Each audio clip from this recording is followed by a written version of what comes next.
If someone had told me that being abandoned in the Nevada desert would become the moment that saved my entire life, I would have thought they were completely insane. But as I stood there in the scorching heat, watching my husband's taillights disappear into the shimmering distance, I had no idea that the GPS tracker he thought he'd disabled was about to become his worst nightmare. What happened next didn't just change everything, it revealed a betrayal so deep that even I couldn't have imagined it. But before we jump back in, tell us where you're tuning in from, and if this story touches you, make sure you're subscribed. Because tomorrow, I've saved something extra special for you. My name is Emma Rodriguez, and at 29, I thought I had figured out how to build the perfect life. I wasn't born into wealth, but I wasn't born into poverty either. My grandmother left me 40 acres of seemingly worthless desert land outside Las Vegas when I passed away 7 years ago. Everyone told me to sell it. Everyone except me.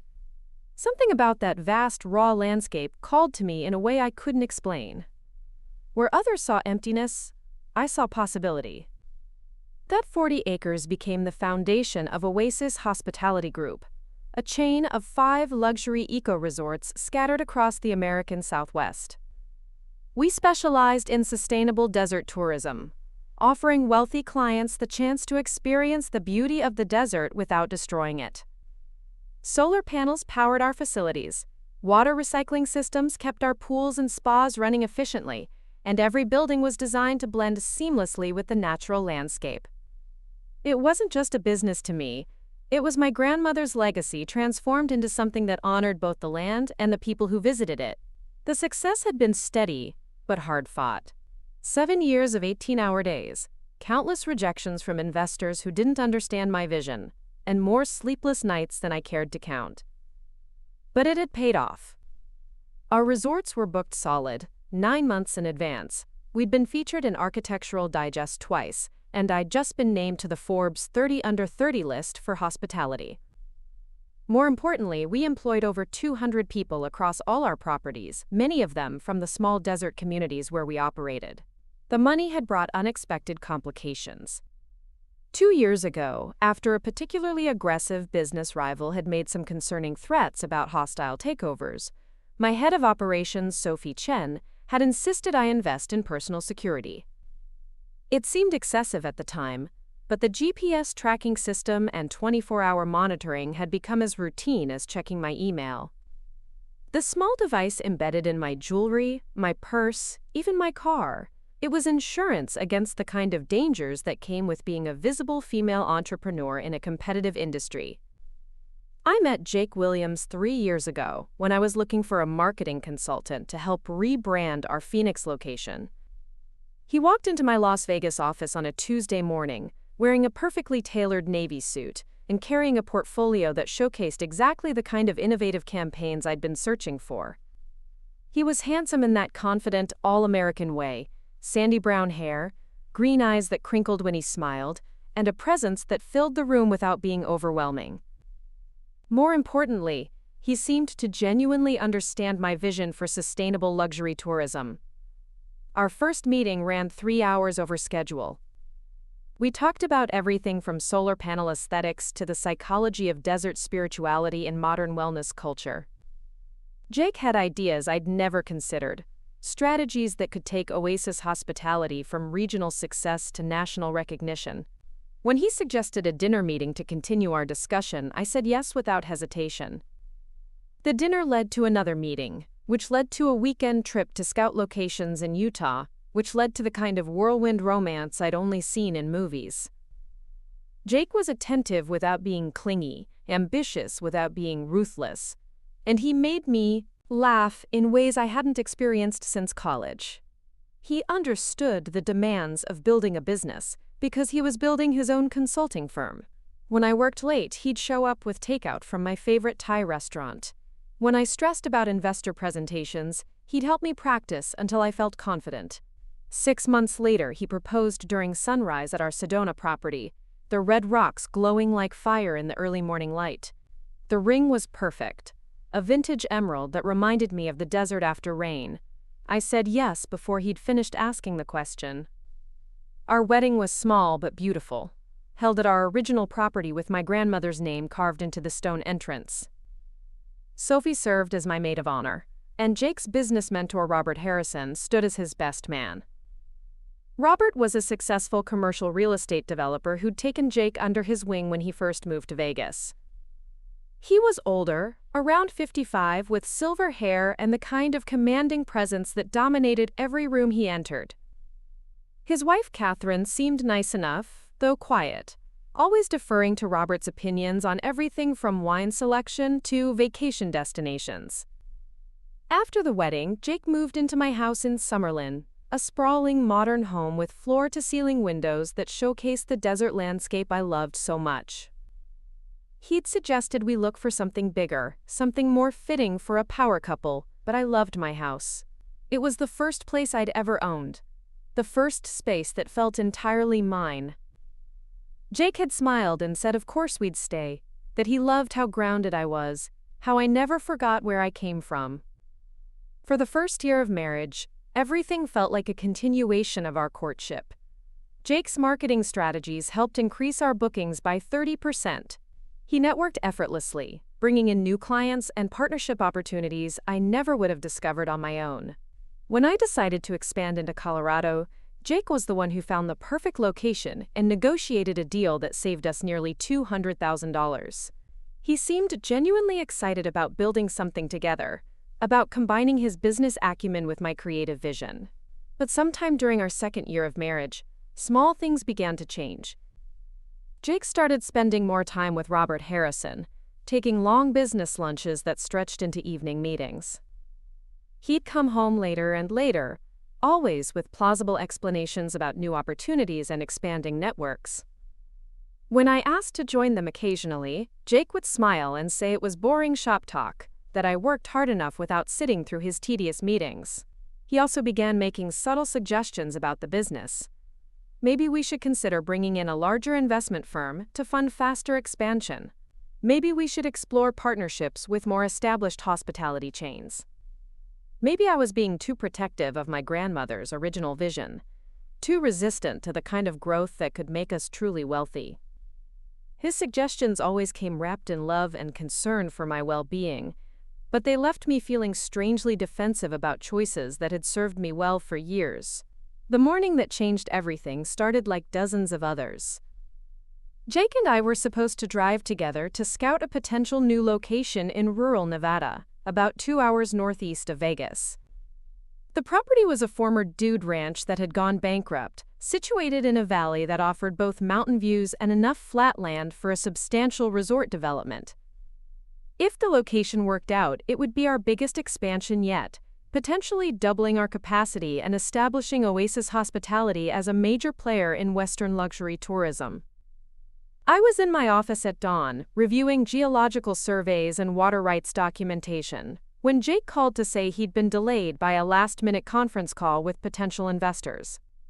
He suggested I drive ahead and start the initial assessment, and he'd meet me there within a few hours. It wasn't unusual. Our schedules were often chaotic, and preparing and narrating the story took us a lot of time, so if you are enjoying it, subscribe to our channel. It means a lot to us. Now back to the story. Learn to be flexible about timing.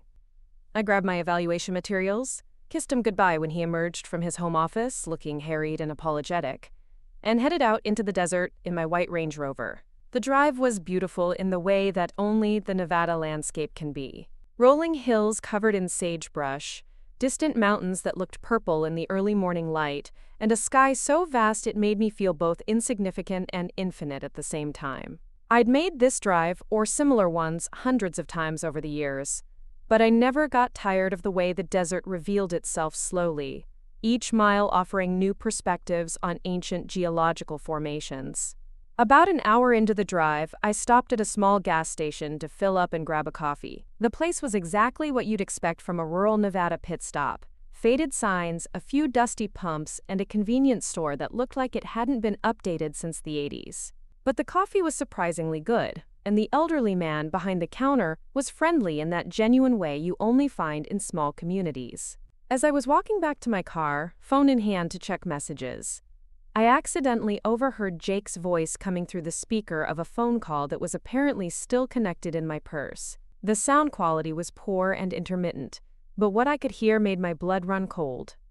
"She's heading out there now, completely alone," Jake was saying to someone. "No security detail, no backup plans. She trusts me completely, Robert.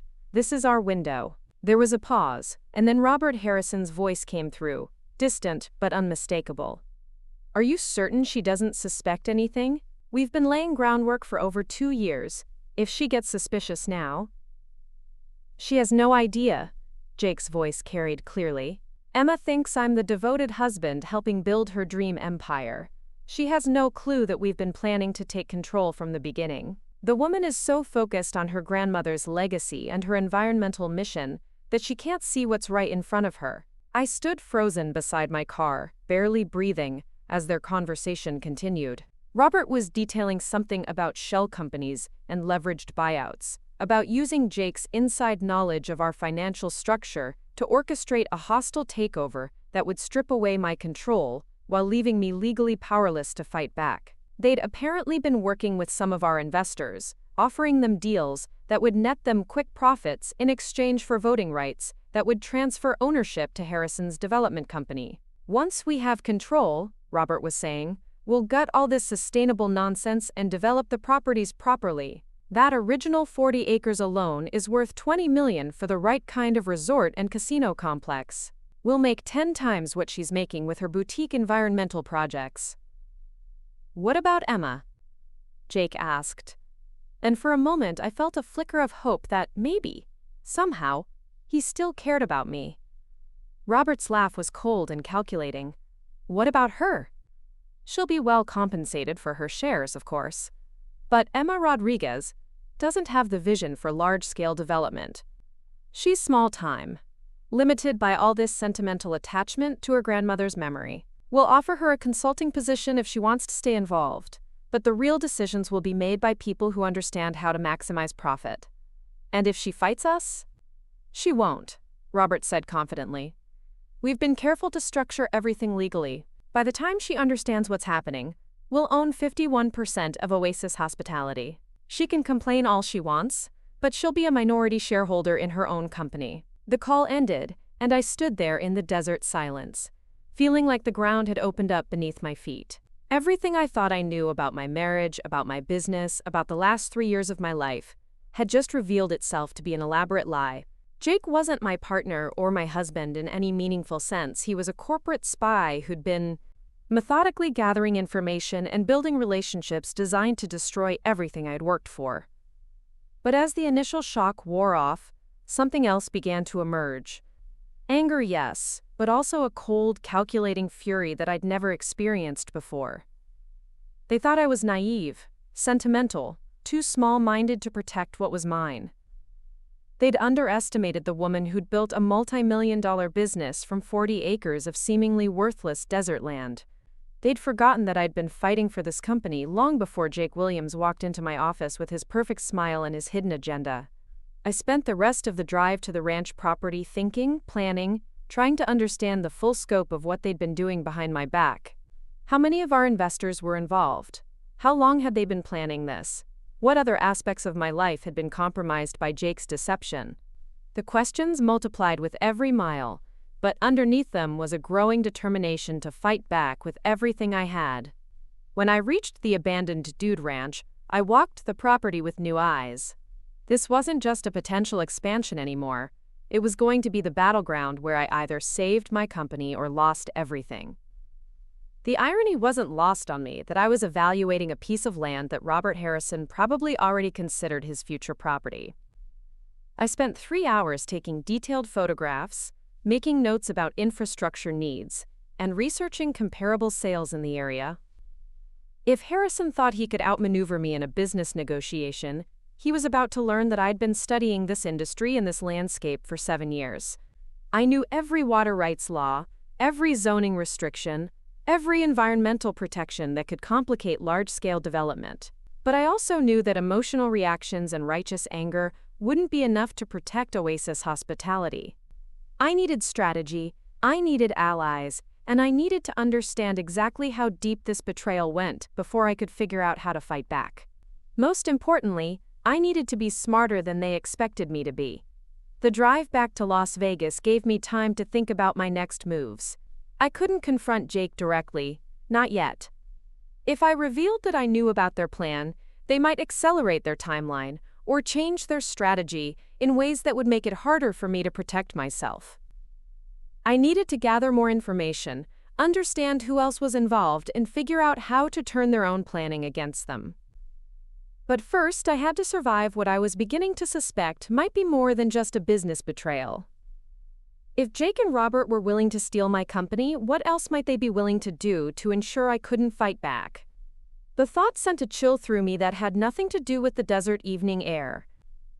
As the lights of Las Vegas began to appear on the horizon, I made a decision that would define everything that came next. I wasn't going to be the naive, trusting wife who got quietly pushed aside while other people destroyed her life's work.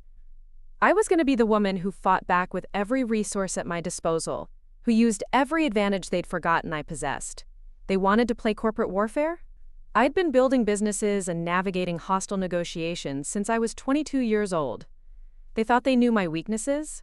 They were about to discover strengths they'd never bothered to recognize. And they'd made one crucial mistake that would ultimately destroy their entire plan. They'd underestimated how far I was willing to go to protect everything I'd built from the ground up. The war for Oasis Hospitality was about to begin, and I intended to win. Walking back into my house that evening, I felt like an actress stepping onto a stage where everyone else knew the script except me. Jake was in the kitchen, sleeves rolled up, making what appeared to be my favorite pasta dish. He looked up when I entered, his face breaking into that warm smile that had once made my heart skip beats but now felt like a carefully crafted performance. "How did the site visit go?" he asked, stirring the sauce with practiced ease. "I'm so sorry I couldn't make it. The investor call ran way longer than expected, but I think we might have something really promising brewing." I set my keys on the granite counter, studying his face for any hint of the man I'd overheard plotting my downfall just hours earlier. There was nothing. No guilt, no nervousness, no tell that would indicate he'd spent his afternoon planning corporate espionage. If anything, he seemed more attentive than usual, asking detailed questions about the property layout and nodding thoughtfully as I described the potential challenges with utilities and road access. "Robert thinks we should move quickly on this one," Jake said casually, serving up 2 plates of linguine. "Properties like that don't stay on the market long, especially with the renewed interest in remote luxury destinations post-pandemic." The mention of Robert's name sent ice through my veins, but I managed to keep my expression neutral. "What exactly does Robert think we should do?" Jake handed me a glass of wine, his fingers brushing mine in a gesture that would have felt romantic yesterday but now made my skin crawl. "He's got connections with some private equity firms that specialize in hospitality expansion. They're looking for established brands with growth potential. We could probably secure funding for not just the Nevada property but maybe 2 or 3 additional locations. That would require giving up significant equity," I said carefully, testing the waters of his deception. "Some equity, sure, but Emma, think about what we could build with that kind of backing. We could go national within 5 years, international within 10. Oasis Hospitality could become the next 4 Seasons." His enthusiasm seemed genuine, which somehow made it worse. Either Jake had convinced himself that stealing my company was somehow for my own good, or he was a much better actor than I'd ever imagined. I found myself wondering which possibility was more disturbing. Over the following weeks, I began to see the manipulation everywhere. Jake would casually mention meetings with investors, always framing them as opportunities that required quick decisions. He'd bring up Robert's suggestions with increasing frequency, presenting them as wisdom from a successful mentor rather than strategic moves in a hostile takeover. Most insidiously, he'd started undermining my confidence in small ways, questioning decisions I'd made successfully for years. "Are you sure about the solar panel upgrade at the Sedona property?" he'd ask during our morning coffee. Robert mentioned that some of his contacts think sustainable energy is a passing trend in luxury hospitality. Guests want comfort and convenience more than environmental virtue signaling. Or, "Sophie seems pretty stressed lately. Maybe we should consider bringing in some additional management help. Robert knows some excellent operations consultants who could take some of the pressure off your core team." Each suggestion was presented with love and concern, but I was beginning to understand that they were carefully designed to make me doubt my own judgment while positioning Robert's people as solutions to problems that didn't actually exist. It was a masterclass in psychological manipulation, and I might never have recognized it if I hadn't overheard that phone call. The most chilling realization was how long this had been going on. Looking back through our relationship with new eyes, I could see the pattern. Jake's initial interest in my business hadn't been romantic attraction to a successful woman, it had been reconnaissance. His suggestions about expansion and partnerships hadn't been supportive husband advice. They'd been intelligence gathering. Even our wedding guest list now seemed suspect. How many of those family friends and business associates had actually been Robert's allies planted to gather information about my operations and relationships? 3 weeks after the overheard phone call, Robert Harrison requested a meeting with me directly. Jake presented it as a wonderful opportunity for his mentor to share some wisdom about scaling hospitality businesses, but I knew it was something else entirely. This was going to be the devil's bargain, the moment when Robert revealed his hand and offered me whatever poisoned deal they'd been building toward. The meeting was scheduled for Robert's office in a gleaming, high-rise downtown. All glass and steel, and the kind of aggressive architectural masculinity that was supposed to intimidate anyone who walked through the doors. His assistant, a perfectly groomed woman in her 40s, led me through hallways lined with photographs of Robert's various developments: shopping centers, office complexes, casino resorts, all impressive in their scale and profitability. Robert's corner office was exactly what I'd expected. Massive desk, leather furniture, floor-to-ceiling windows, offering a commanding view of the Las Vegas Strip. He stood when I entered, extending a hand and offering the kind of firm handshake that was supposed to convey both respect and dominance. "Emma, thank you so much for taking the time. I know how busy you are building your empire." The word empire carried just enough irony to set my teeth on edge, but I smiled and accepted his offer of coffee. We spent the first 10 minutes on pleasantries. How was Jake? How were the recent bookings at our properties? Had I seen the latest industry reports about post-pandemic travel trends? Robert was a skilled conversationalist, asking the right questions and making the kind of knowledgeable observations that demonstrated his expertise without being overbearing. Then he shifted gears. "Emma, I want to talk to you about opportunity. Jake has shared some details about your growth plans, and I think you're at a crossroads that could define the next decade of your business." He moved to a presentation screen mounted on the wall, clicking through slides that displayed market analysis, growth projections, and competitive positioning data that was far more detailed than anything Jake should have had access to. The information was accurate, uncomfortably so, and painted a picture of Oasis Hospitality as a small fish in an increasingly competitive pond.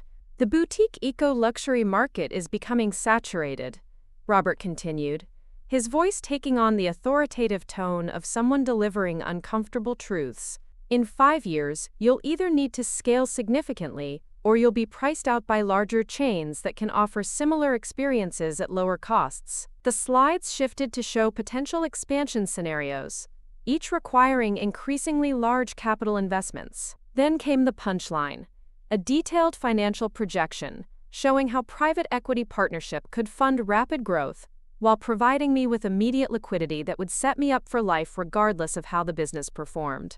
"I'm proposing a partnership, Emma. My development company has relationships with some of the most sophisticated hospitality investors in the country. We could provide the capital you need to expand to 20, 30, even 50 locations over the next 5 years. What would that partnership look like?" I asked, even though I already knew the answer. Robert's smile was warm and reassuring, the expression of a man offering to solve all my problems. "You'd retain operational control, of course. Your vision, your standards, your brand identity. But the ownership structure would need to be adjusted to reflect the new investment levels. Initially, you'd be looking at maintaining a 49% stake, with options to earn back additional equity based on performance metrics." There it was, 49%. A minority stake in my own company, wrapped in language about partnership and growth opportunities. I would become an employee of my own business, subject to the decisions of investors who cared nothing about my grandmother's legacy or my commitment to sustainable development. "That's a significant change from how I've been operating," I said carefully. "Significant changes require significant vision," Robert replied. "Emma, you're incredibly talented, but you're thinking too small. Jake sees it, I see it, and frankly, some of your current investors see it too. This isn't about taking anything away from you. It's about giving you the resources to become everything you're capable of becoming. The mention of current investors sent a chill through me. How many of the people I'd trusted with funding had already been turned by Robert's promises of quick profits and easy exits? I'd need to review any proposal carefully with my attorney and financial advisors, I said. Of course. Due diligence is essential in any major business decision. But Emma, opportunities like this don't wait for lengthy deliberation. The investors I'm working with are considering several hospitality brands. If we're going to move forward, we'd need commitment within the next few weeks.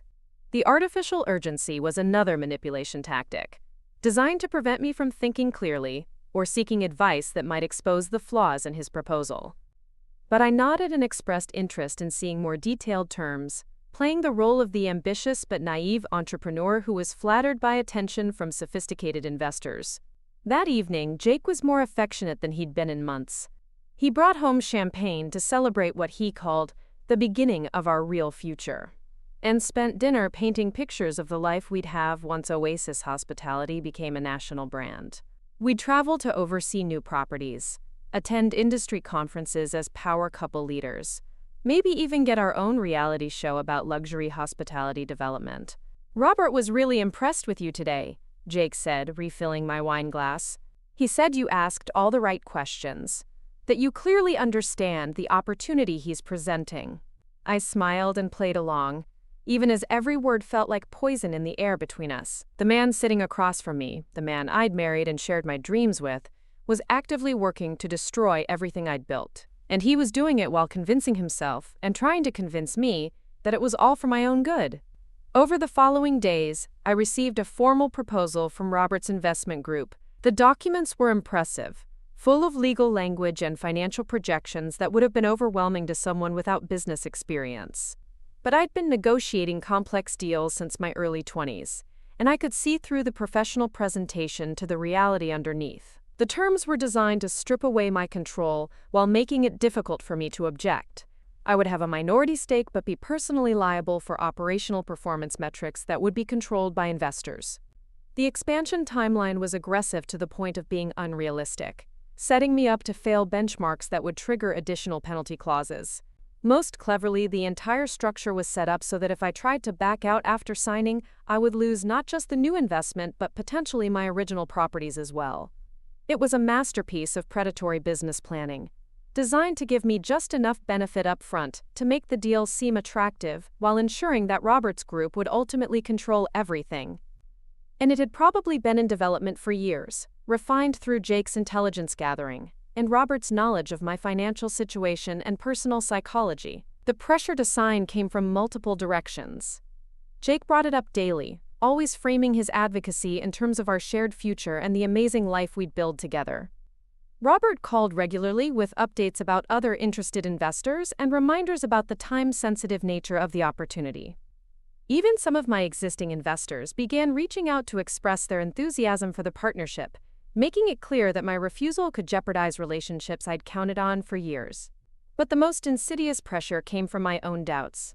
Robert and Jake had been carefully seeding questions about my capabilities for months, and despite my rational knowledge that they were manipulating me, some part of my mind began to wonder if they were right. Was I thinking too small? Was my attachment to sustainable development and my grandmother's legacy preventing me from achieving my full potential? Would I regret passing up this opportunity? The psychological warfare was exhausting, and I began to understand how people could be manipulated into making decisions that went against their own interests. When everyone around you is presenting the same narrative with the same urgent enthusiasm, it becomes difficult to trust your own judgment, especially when that judgment is being questioned by people you're supposed to love and trust. One evening, about 6 weeks after Robert's initial proposal, Jake sat me down for what he called a serious conversation about our future. He'd prepared what was clearly a rehearsed speech about partnership and trust, about how successful couples made major decisions together, about how my reluctance to embrace this opportunity was creating tension in our marriage that worried him. "Emma, I love you, but I'm starting to feel like you don't trust my judgment about what's best for us," he said, taking my hands in his with the kind of intimate eye contact that had once made me melt. This partnership with Robert could set us up for life. We're talking about generational wealth, about building something that could last forever. But it feels like you're more committed to your grandmother's memory than to our actual future together. The accusation was carefully crafted to hit every vulnerable spot in my psychology. My devotion to my grandmother's legacy, my tendency to overthink major decisions, my fear of seeming ungrateful for opportunities that other people would jump at. Jake knew me well enough to understand exactly which emotional buttons to push, and he was pushing all of them with the skill of someone who'd been planning this manipulation for a long time.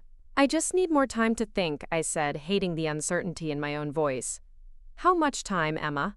"Because Robert's investors aren't going to wait forever. And honestly, I'm not sure I can keep advocating for you if you're not even willing to seriously consider what we're offering." The threat was subtle but unmistakable. Sign the deal or risk losing both my business relationships and my marriage. It was emotional blackmail disguised as loving concern, and it might have worked if I hadn't known the truth about what Jake and Robert were really planning.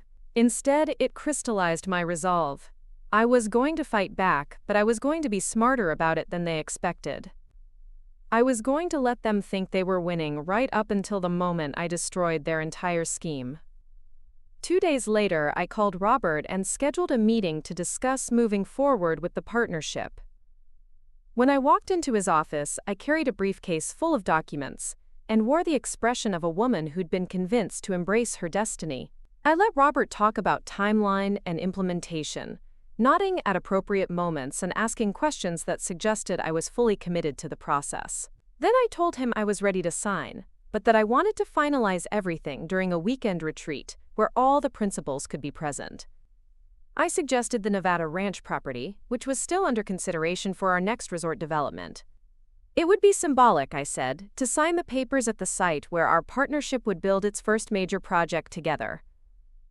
Robert loved the idea. Jake was enthusiastic about the romantic symbolism of signing our future into existence at a beautiful remote location. They began making plans immediately, discussing catering and logistics and making sure all the necessary legal documentation would be properly executed. What they didn't know was that I'd spent the previous month conducting my own investigation, gathering evidence of their conspiracy, and building a legal strategy that would turn their own weapons against them. I'd hired a private investigator to document Jake's meetings with Robert, retained a securities attorney who specialized in hostile takeover defense, and most importantly, I'd been working with Sophie to restructure Oasis Hospitality's ownership in ways that would make their planned acquisition impossible. The Nevada ranch meeting was going to be their moment of triumph. They thought they were going to manipulate me into signing away my life's work, while convincing me it was my own idea. Instead, it was going to be the moment when I revealed the depth of their betrayal and showed them exactly what happened when they underestimated Emma Rodriguez. But I had no idea that their willingness to destroy my business was only the beginning of how far they were prepared to go. The morning of our planned signing ceremony, I woke up feeling a mixture of anticipation and dread that I'd never experienced before. Everything I'd worked for was about to come to a head in a confrontation that would determine whether I kept control of my company or lost everything I'd built. Jake was unusually attentive at breakfast, bringing me coffee in bed and talking excitedly about how this day would mark the beginning of our real life together. "I'm so proud of you for making this decision," he said, kissing my forehead with what seemed like genuine affection. "I know it wasn't easy to let go of some control, but Emma, we're going to build something incredible together."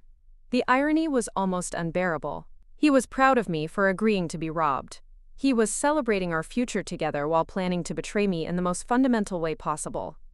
And he seemed to genuinely believe that what he was doing was somehow in my best interest, that he was saving me from my own limitations. We were supposed to drive to the ranch together, but at the last minute, Jake received what he claimed was an urgent call from one of Robert's investors, who was flying in from New York specifically for the signing. He needed to meet with them first to handle some last-minute documentation issues, but he'd meet me at the ranch within a few hours. "You go ahead and get everything set up," he said, kissing me goodbye with the kind of passionate intensity that would have swept me off my feet a year ago. "I'll handle the business details and meet you there for the romantic part." I drove out into the desert with a briefcase full of my own documents, evidence that would expose their entire conspiracy, and a plan that I hoped would save everything I'd worked for. The Nevada landscape looked different that morning, harsher and more unforgiving, as if even the desert knew that something significant was about to happen. The ranch property was exactly as I'd remembered it, sprawling, isolated, and beautiful in that stark way that characterized so much of the American Southwest. I spent the morning walking the perimeter, taking photographs and making notes, playing the role of the excited entrepreneur who was about to embark on her biggest adventure yet. But as the hours passed and Jake didn't arrive, I began to feel increasingly uneasy. His calls went straight to voicemail. Text messages went unanswered. By early afternoon, I was genuinely worried that something had happened to him, despite everything I knew about his deception. That's when my phone rang with a call from an unknown number. Emma Rodriguez? The voice was professional, unfamiliar. Yes, who is this? This is Detective Patricia Morrison with the Las Vegas Metropolitan Police Department. We need to speak with you regarding some allegations that have been made about your business practices. My blood went cold. What kind of allegations? Ma'am, we've received reports about possible financial irregularities at Oasis Hospitality Group, including potential fraud related to investor funds and environmental compliance claims. We're going to need you to come in for questioning. I stood in the middle of the Nevada desert, phone pressed to my ear, understanding with sudden clarity that this was no coincidence. Jake and Robert hadn't just been planning to steal my company. They'd been preparing to destroy my reputation and potentially have me arrested to ensure I couldn't fight back. Detective Morrison, I'm currently at a remote location for business purposes. Can we schedule this meeting for tomorrow when I return to Las Vegas? I'm afraid the situation is considered urgent, Ms. Rodriguez. We're going to need you to return immediately. Where exactly are you located? As I gave her the ranch address, I realized that I was completely alone in the desert, hours from the nearest town, with no backup plan and no way to know how far Jake and Robert's conspiracy extended. If they were willing to manufacture criminal charges against me, what else might they be prepared to do? An hour later, Jake finally called back. Emma, sweetheart, I am so sorry. The investor meeting turned into a complete nightmare. There are some complications with the partnership documents that we need to resolve before we can move forward. His voice carried exactly the right note of frustration and apology, but I was no longer fooled by his performances. What kind of complications? Legal stuff, mostly. Robert's attorneys are being extremely conservative about some of the environmental liability clauses. They want additional documentation about our compliance history before they'll approve the final terms. Environmental compliance. The same issue that Detective Morrison had mentioned. They were building a case against me from multiple angles, using my own commitment to sustainable development as a weapon to question the legitimacy of my business practices. Should I wait here for you, or should I head back to town? I asked, testing to see what he really wanted me to do. Actually, sweetheart, why don't you stay put? I think we can probably resolve this today if I can get everyone in the same room. You know how these attorneys are? They create problems so they can charge fees to solve them. Give me a few more hours, and we should be able to get everything back on track. He wanted me to stay isolated at the ranch. Why? What was supposed to happen there that required me to be alone and far from help? After Jake hung up, I called Sophie to check in about some routine business matters, hoping to gauge whether the police investigation was real or manufactured. Her voice was tight with stress when she answered. Emma, thank God you called. I've been trying to reach you for hours. We've had some people here asking questions about our financial records, and I think there might be some kind of investigation happening.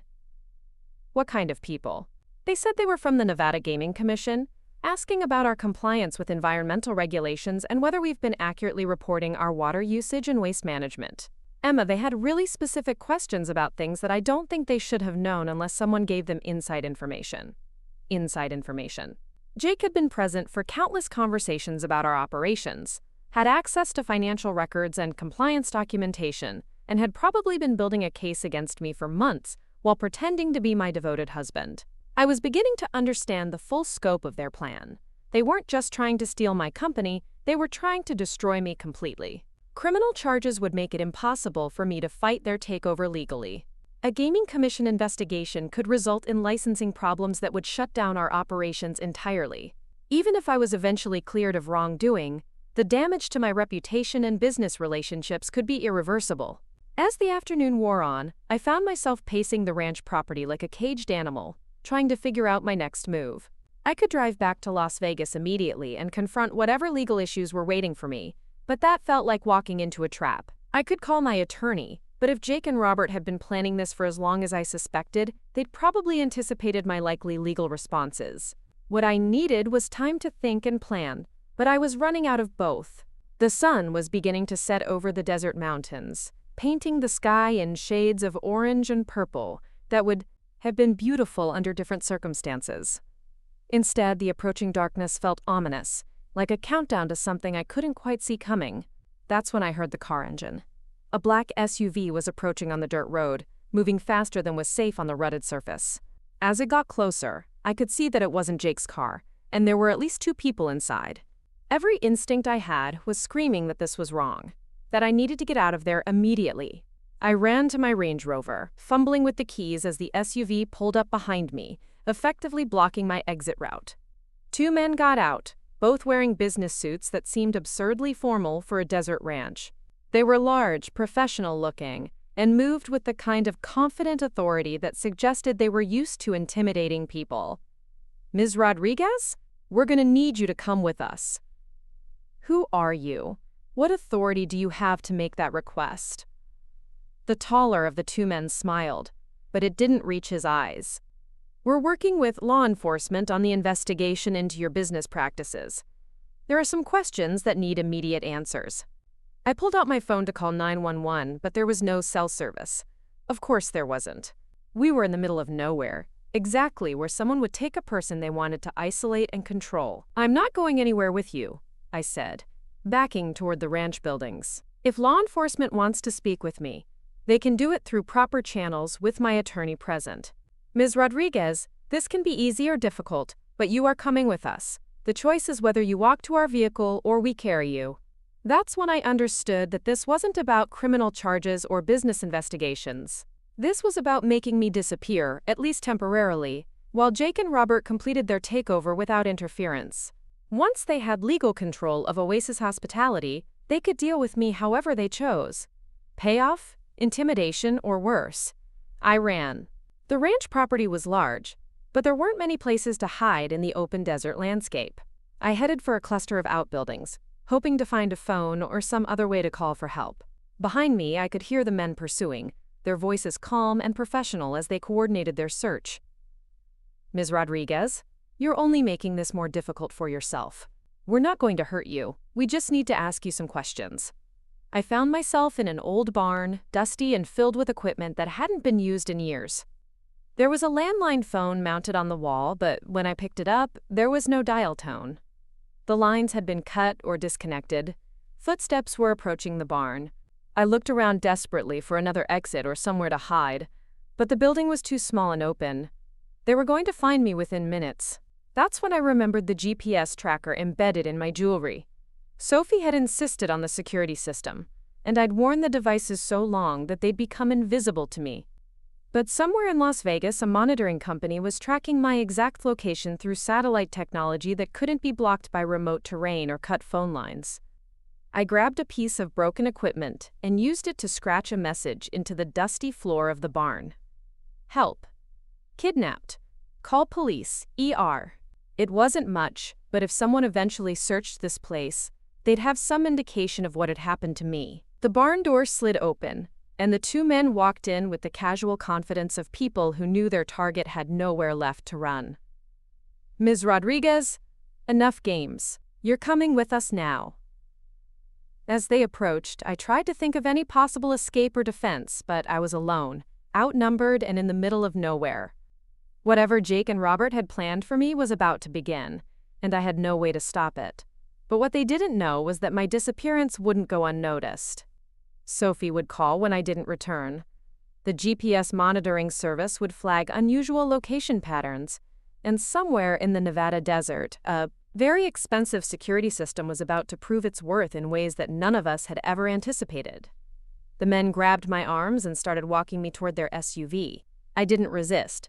There was no point when they were clearly prepared to use force.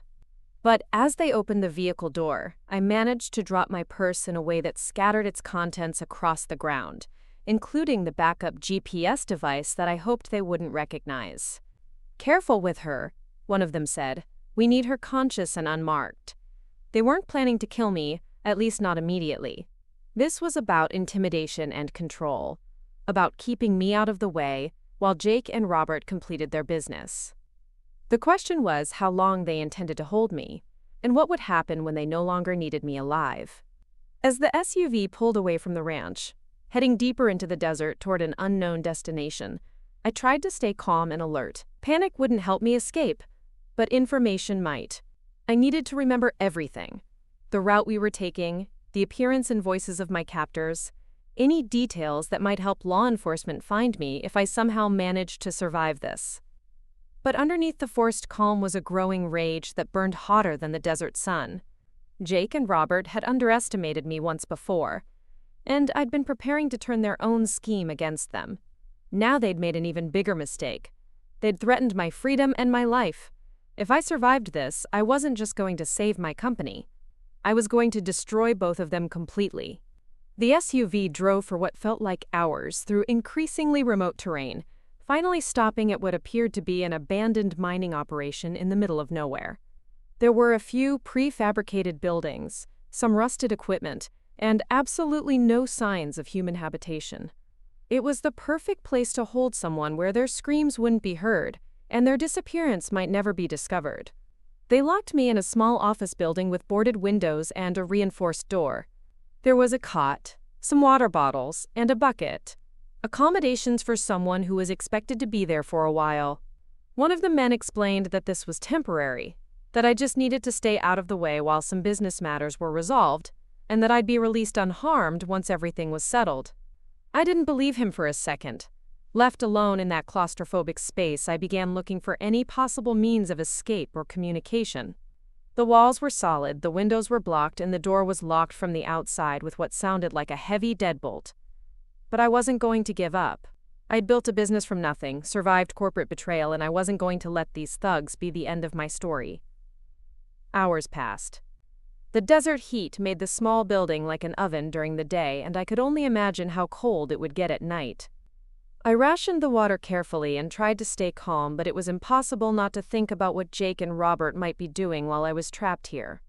Were they completing their takeover? Signing documents that would strip away my ownership? Telling people that I'd fled to avoid the criminal investigation they'd manufactured? But then, just as the sun was setting and the building was starting to cool down, I heard something that made my heart jump with hope. Helicopter rotors in the distance. The sound grew louder, closer, and then I could hear vehicles approaching on the ground as well. Voices outside, shouting commands. The distinctive sound of boots on gravel, and the metallic click of weapons being readied. Las Vegas Metropolitan Police! This building is surrounded! I started screaming, pounding on the walls, making as much noise as possible to help them locate me. Within minutes, the door was being broken down, and flashlight beams were cutting through the darkness of my prison. Emma Rodriguez? Ma'am, are you injured? I was pulled out of that building by a SWAT team, wrapped in a blanket, and immediately surrounded by paramedics checking for injuries. Detective Morrison was there, along with what looked like half the Las Vegas police force and several FBI agents. The two men who had kidnapped me were already in handcuffs, looking shocked and confused about how their perfect plan had gone so wrong. How did you find me? I asked Detective Morrison as we waited for the helicopter to take me back to civilization. She smiled grimly. GPS tracking from your security service.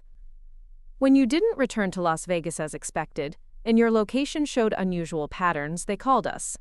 We've been tracking you for the last 6 hours, building a response team and making sure we had enough backup to handle whatever we found out here.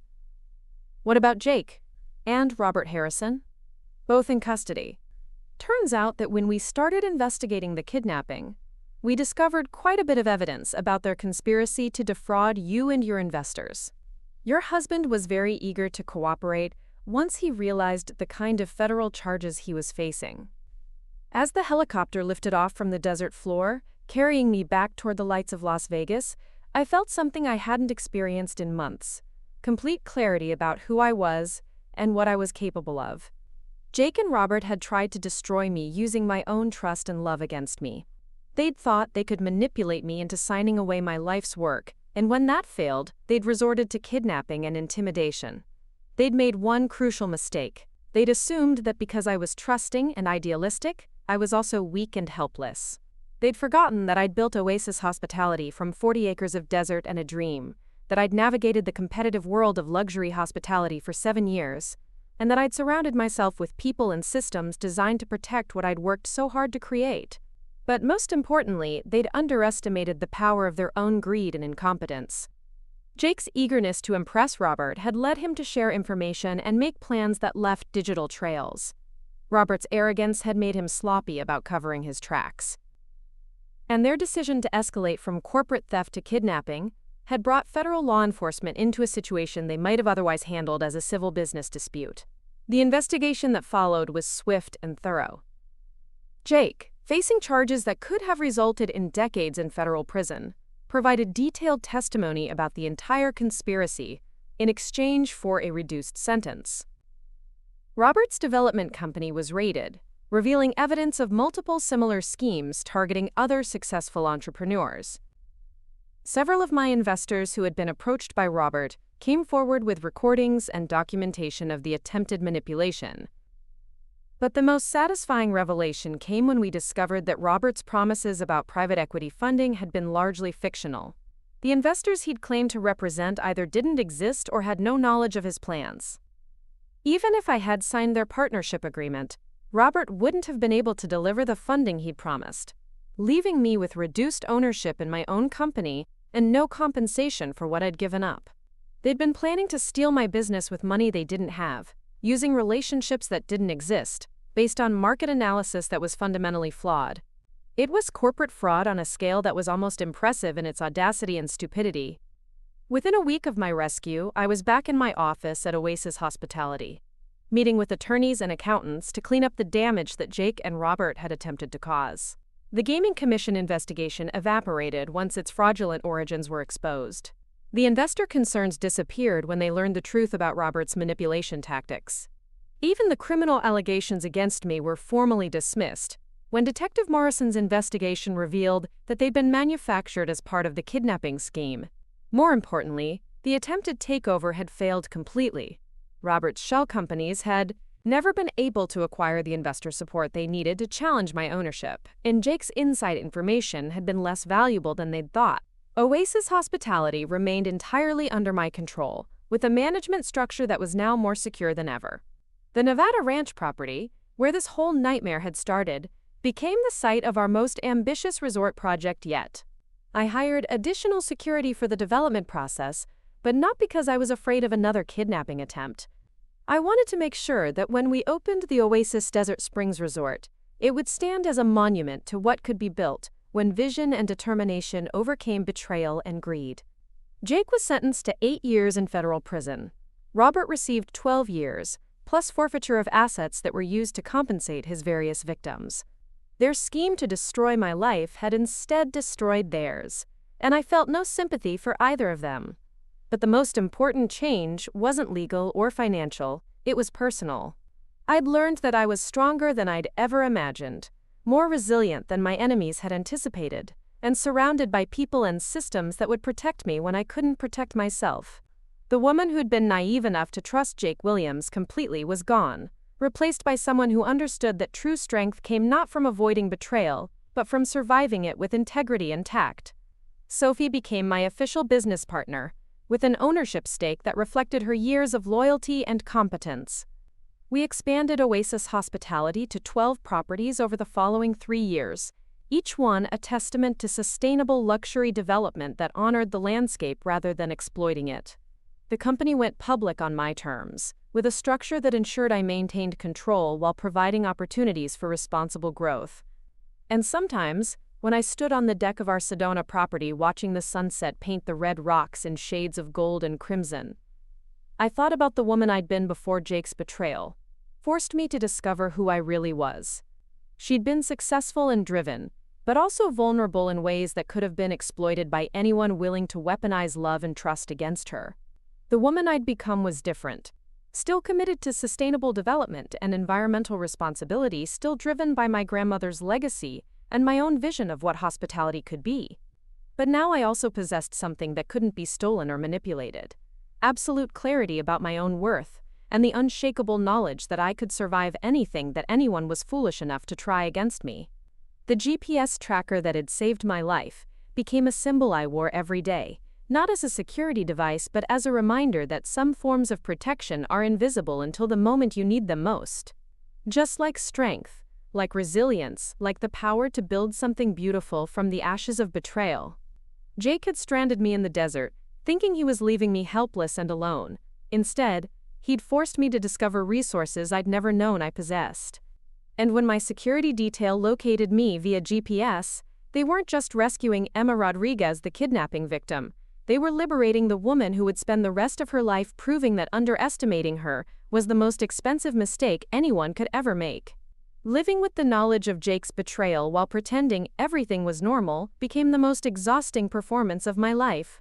Every morning I woke up next to a man who was actively plotting to destroy me, and every evening I had to smile and discuss our shared future while knowing he was planning to steal everything I'd worked for.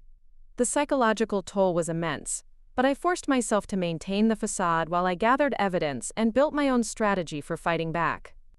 The most difficult part was watching Jake's continued manipulation with new eyes. Now that I understood what he was really doing, I could see the calculated precision behind every seemingly casual suggestion. When he mentioned that our Sedona property might benefit from a more commercial approach to guest services, I knew he was testing whether I'd be willing to compromise my environmental standards. When he brought up concerns about my micromanaging of daily operations, I realized he was trying to position himself as a more reasonable alternative to my leadership style. The gaslighting was subtle but relentless. Jake would question decisions I'd made successfully for years, always framing his concerns in terms of love and worry for my well-being. He'd suggest that I seemed stressed and overwhelmed, that maybe I was taking on too much responsibility, that successful people knew how to delegate important decisions to trusted partners. Each comment was designed to make me doubt my own competence, while positioning him as the solution to problems that didn't actually exist. What made it worse was that some of his observations weren't entirely wrong. I was stressed, but it was because I was trying to run a business while navigating his betrayal. I was overwhelmed, but it was because I was fighting a war that he didn't know I was aware of. I was micromanaging more than usual, but it was because I couldn't trust the person who should have been my closest ally. Sophie noticed the change in my behavior before I was ready to explain what was happening. She'd been my business partner and closest friend for years, and she could tell that something was seriously wrong, even when I thought I was hiding it well. "Emma, you're different lately," she said during one of our weekly planning meetings. "You seem like you're constantly looking over your shoulder, and you're second-guessing decisions that you would have made confidently 6 months ago.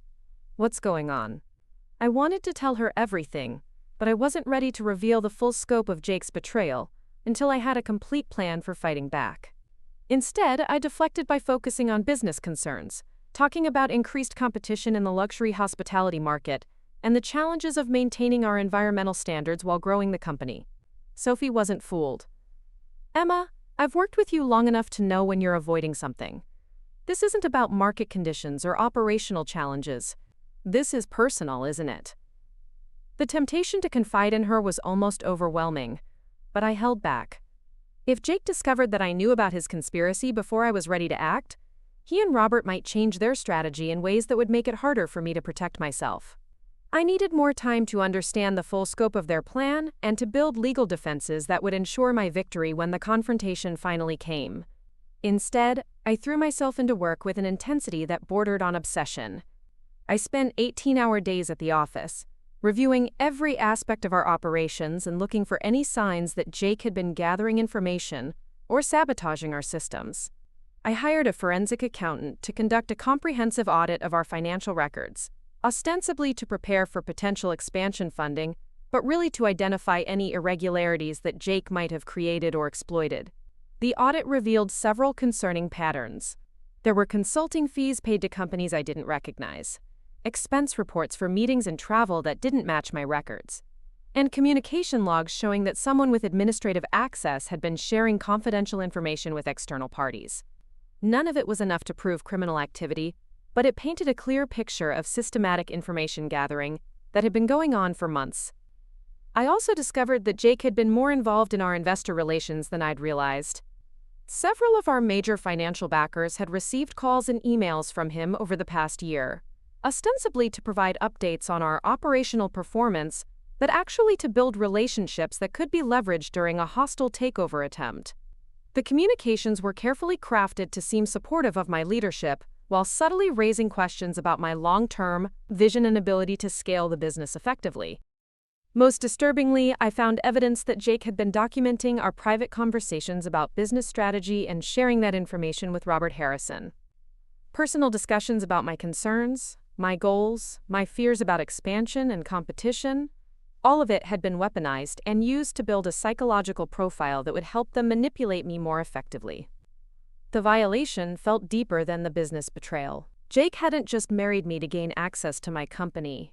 He'd been studying me like a specimen, cataloging my weaknesses and vulnerabilities to be used against me when the time was right. Every intimate conversation we'd had about our hopes and dreams had been corrupted into intelligence that would help destroy everything I cared about. But the discovery that hurt most was finding a folder on Jake's laptop labeled Exit Strategy.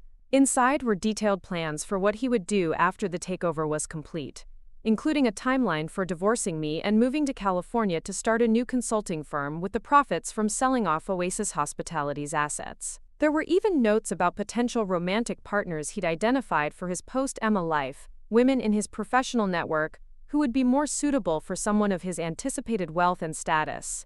He'd been planning to leave me from the beginning. Our entire marriage had been a business transaction designed to position him for a profitable exit, and I was just an obstacle to be removed once he'd achieved his financial goals. The man I'd fallen in love with, the man I'd trusted with my deepest secrets and my most vulnerable moments, had never existed. He'd been a carefully constructed fiction designed to exploit my capacity for love and trust.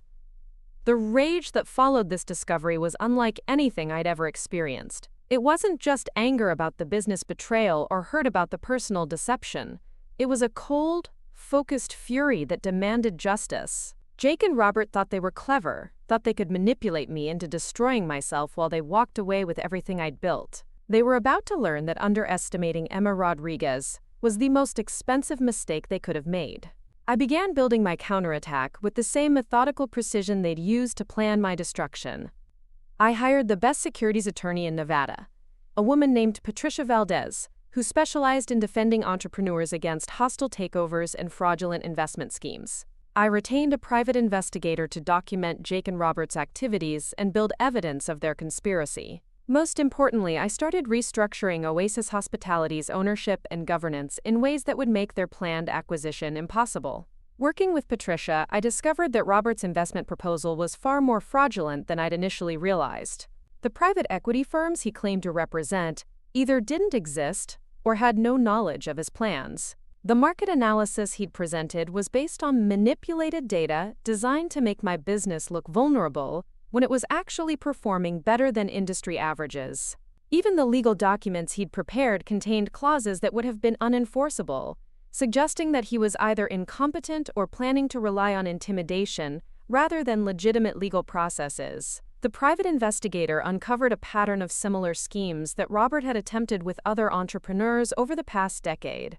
He specialized in targeting successful women who had built businesses in male-dominated industries, using romantic manipulation through younger male associates to gain inside access to their operations. Most of his previous victims had been small enough to destroy without attracting significant legal attention, but Oasis Hospitality was larger and more visible than his usual targets. Armed with this information, I began to see Jake and Robert's plan not as an insurmountable threat, but as an opportunity to destroy completely. They'd made their conspiracy visible through their own greed and carelessness, creating evidence trails that could be used against them in both criminal and civil proceedings.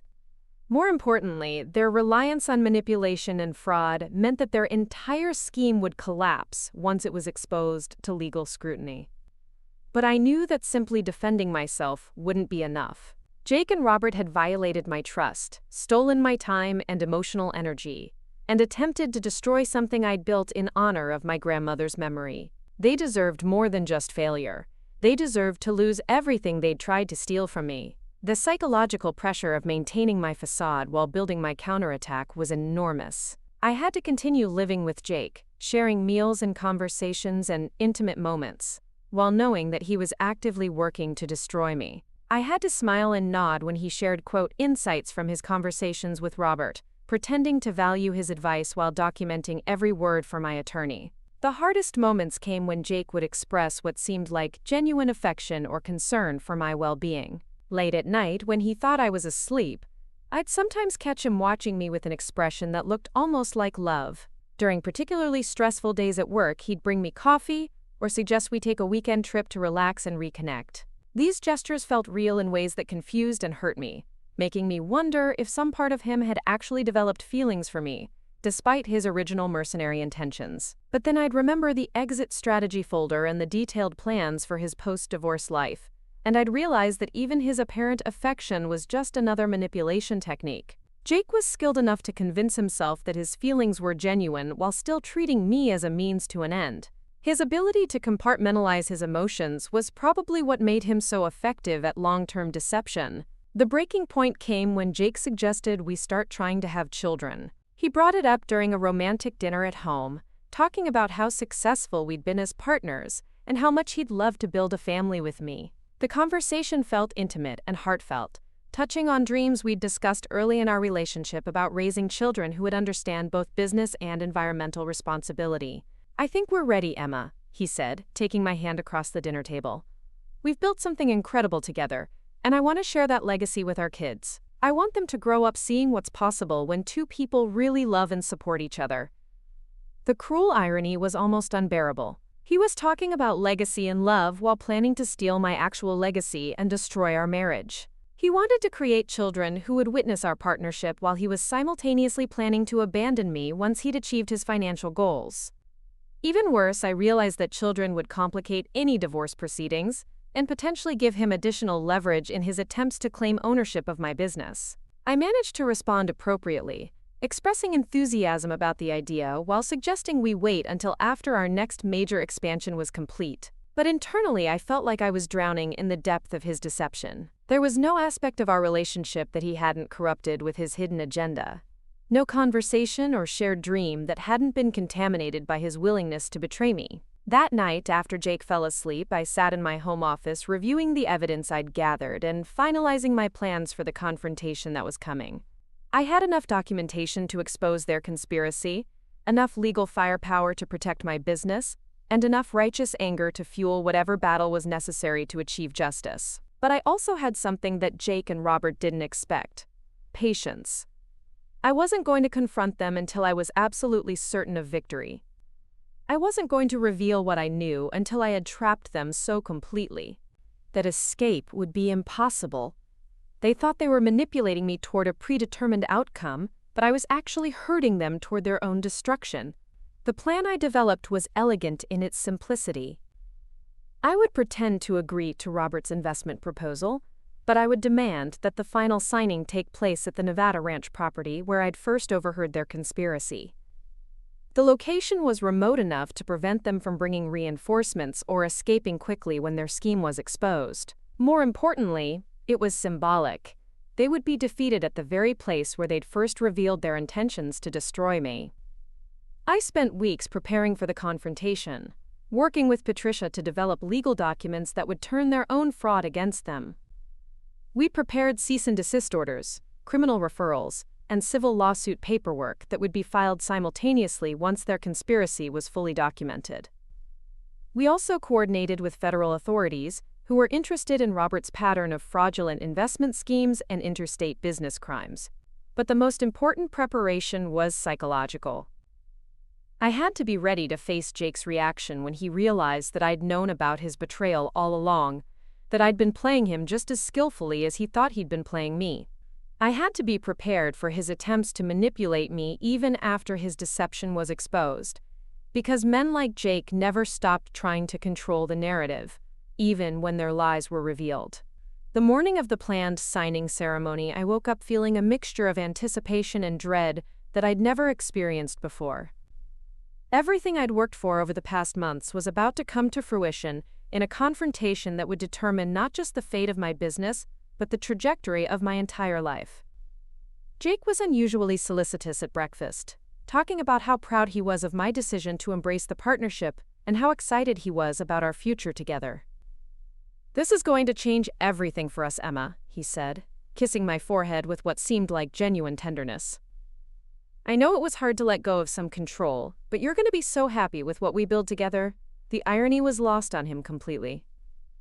He thought he was celebrating his impending victory, but he was actually saying goodbye to the only life he'd ever have a chance to build with me. After today, Jake Williams would be nothing more than a cautionary tale about the dangers of underestimating the woman you're trying to destroy. As we prepared to leave for the ranch, I made one final check of the GPS tracking system that Sophie had insisted on years earlier. The technology felt different now, not just a security precaution but a lifeline that would ensure that whatever happened in the desert, I wouldn't disappear without consequences for the people responsible. I had no idea how prophetic that feeling would turn out to be. The drive to the ranch was supposed to be a celebration, a romantic journey to the place where Jake and I would officially become business partners in the expansion of my hospitality empire. Instead, it felt like traveling to my own execution, knowing that one way or another, the woman who returned from the desert would be fundamentally different from the one who was driving out there. Jake called during the drive to say he'd been delayed by last-minute investor meetings, but that I should proceed to the ranch and start setting up for the signing ceremony. His voice carried the perfect note of apologetic frustration, but I was no longer fooled by his performances. This was part of their plan, though I couldn't yet see how my isolation at the ranch property served their ultimate goals. When I arrived at the abandoned dude ranch, the silence was complete, except for the whisper of wind through the sagebrush and the distant cry of a hawk circling overhead. The buildings looked even more desolate than I remembered, weathered by decades of desert storms and baking sun. It was beautiful in the stark way that characterized so much of the Nevada landscape, but it also felt ominous, like a place where significant things happened and were then forgotten by the world. I spent the first few hours walking the property and taking photographs, playing the role of the excited entrepreneur who was about to embark on her biggest adventure yet. But as the morning stretched into afternoon with no word from Jake, I began to feel genuinely uneasy. His calls went straight to voicemail, text messages went unanswered, and the isolation that had seemed romantic in planning now felt increasingly threatening. That's when Detective Morrison called with news about a police investigation into my business practices. The timing was too perfect to be coincidental. Jake and Robert had clearly been building a legal case against me as backup insurance for their takeover attempt. If they couldn't manipulate me into signing away my company voluntarily, they would use manufactured criminal charges to force me out of business entirely. But the real revelation came when Jake finally called back with his explanation about investor complications and legal delays. He wanted me to stay at the ranch, alone and isolated, while he resolved issues that I now realized were part of a larger trap. Whatever was supposed to happen at that remote location required me to be cut off from help and far from witnesses. I was beginning to understand that Jake and Robert's plan was more sinister than simple corporate theft. They weren't just trying to steal my business. They were preparing to eliminate me as a threat to their ownership claims. Whether that meant long-term imprisonment, forced disappearance, or something worse, I was alone in the desert with no backup plan and no way to know how far they were willing to go. When Sophie called to report that Gaming Commission investigators had been asking detailed questions about our operations, I knew that the manufactured legal crisis was already in motion. They were attacking my business from multiple angles simultaneously, using Jake's inside knowledge to create the appearance of regulatory violations, while keeping me isolated and unable to respond effectively. As the sun began to set over the desert mountains, painting the sky in shades of orange and red that would have been beautiful under other circumstances, I heard the sound of an approaching vehicle. But it wasn't Jake's car. It was a black SUV moving too fast on the rutted dirt road, carrying people who clearly weren't there for a romantic business signing ceremony. Two men got out wearing business suits that seemed absurdly formal for a desert ranch, moving with the kind of professional confidence that suggested they were used to intimidating people into compliance. When they demanded that I come with them for questioning about my business practices, I knew that Jake and Robert's conspiracy had escalated beyond corporate fraud into actual kidnapping. My attempts to resist were futile. I was alone, outnumbered, and in the middle of nowhere with no cell service and no way to call for help. The men were prepared for resistance, speaking with the calm authority of people who had done this before and expected complete compliance with their demands. As they forced me toward their vehicle, I managed to drop my purse in a way that scattered its contents across the ground, including the backup GPS device that I hoped they wouldn't recognize as a tracking system. It was a desperate gamble, but if Sophie's security precautions worked as designed, my disappearance wouldn't go unnoticed for long. The drive through the desert felt endless, taking us deeper into terrain that was increasingly remote and forbidding. We eventually stopped at what appeared to be an abandoned mining operation, a collection of prefabricated buildings and rusted equipment that looked like it hadn't been inhabited in decades. It was the perfect place to hold someone where their screams wouldn't be heard and their disappearance might never be discovered. They locked me in a small office building with boarded windows and a reinforced door, providing basic necessities that suggested I was expected to be there for an extended period. One of my captors explained that this was temporary, that I just needed to stay out of the way while some business matters were resolved, but I didn't believe their promises about eventual release. Left alone in that claustrophobic space, I began to understand the full scope of what Jake and Robert had planned. While I was imprisoned in the desert, they would complete their takeover of Oasis Hospitality using the manufactured legal crisis to justify emergency management changes. By the time I was found, if I was ever found, they would control my company and have legal cover for their theft. The isolation was psychologically devastating. I'd spent my entire adult life building something meaningful, creating jobs and opportunities for hundreds of people, while honoring my grandmother's memory and my own environmental values. Now I was trapped in a desert prison while strangers destroyed everything I'd worked for, and there was nothing I could do to stop them. But underneath the fear and despair was a growing determination that surprised me with its intensity. I'd survived corporate betrayal, psychological manipulation, and now kidnapping. If I somehow managed to escape this situation, I wasn't just going to reclaim my business.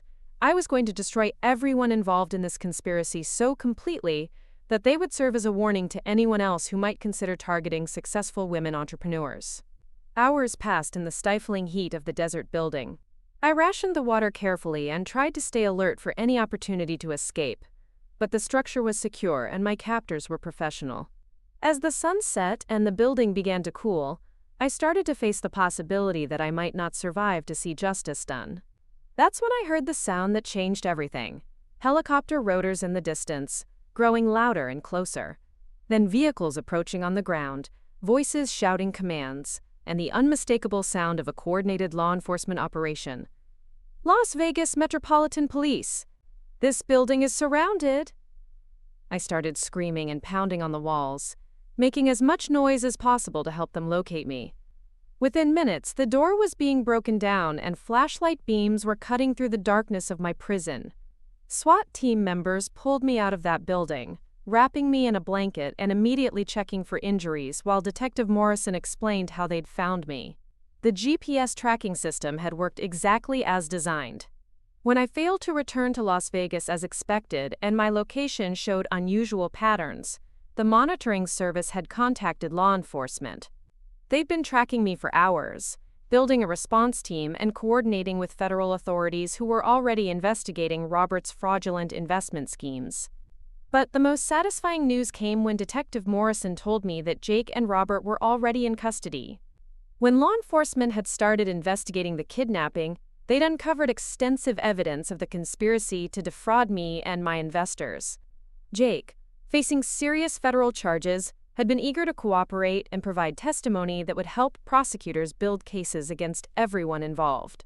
As the helicopter carried me back toward the lights of Las Vegas, I felt something I hadn't experienced in months: absolute clarity about who I was and what I was capable of surviving.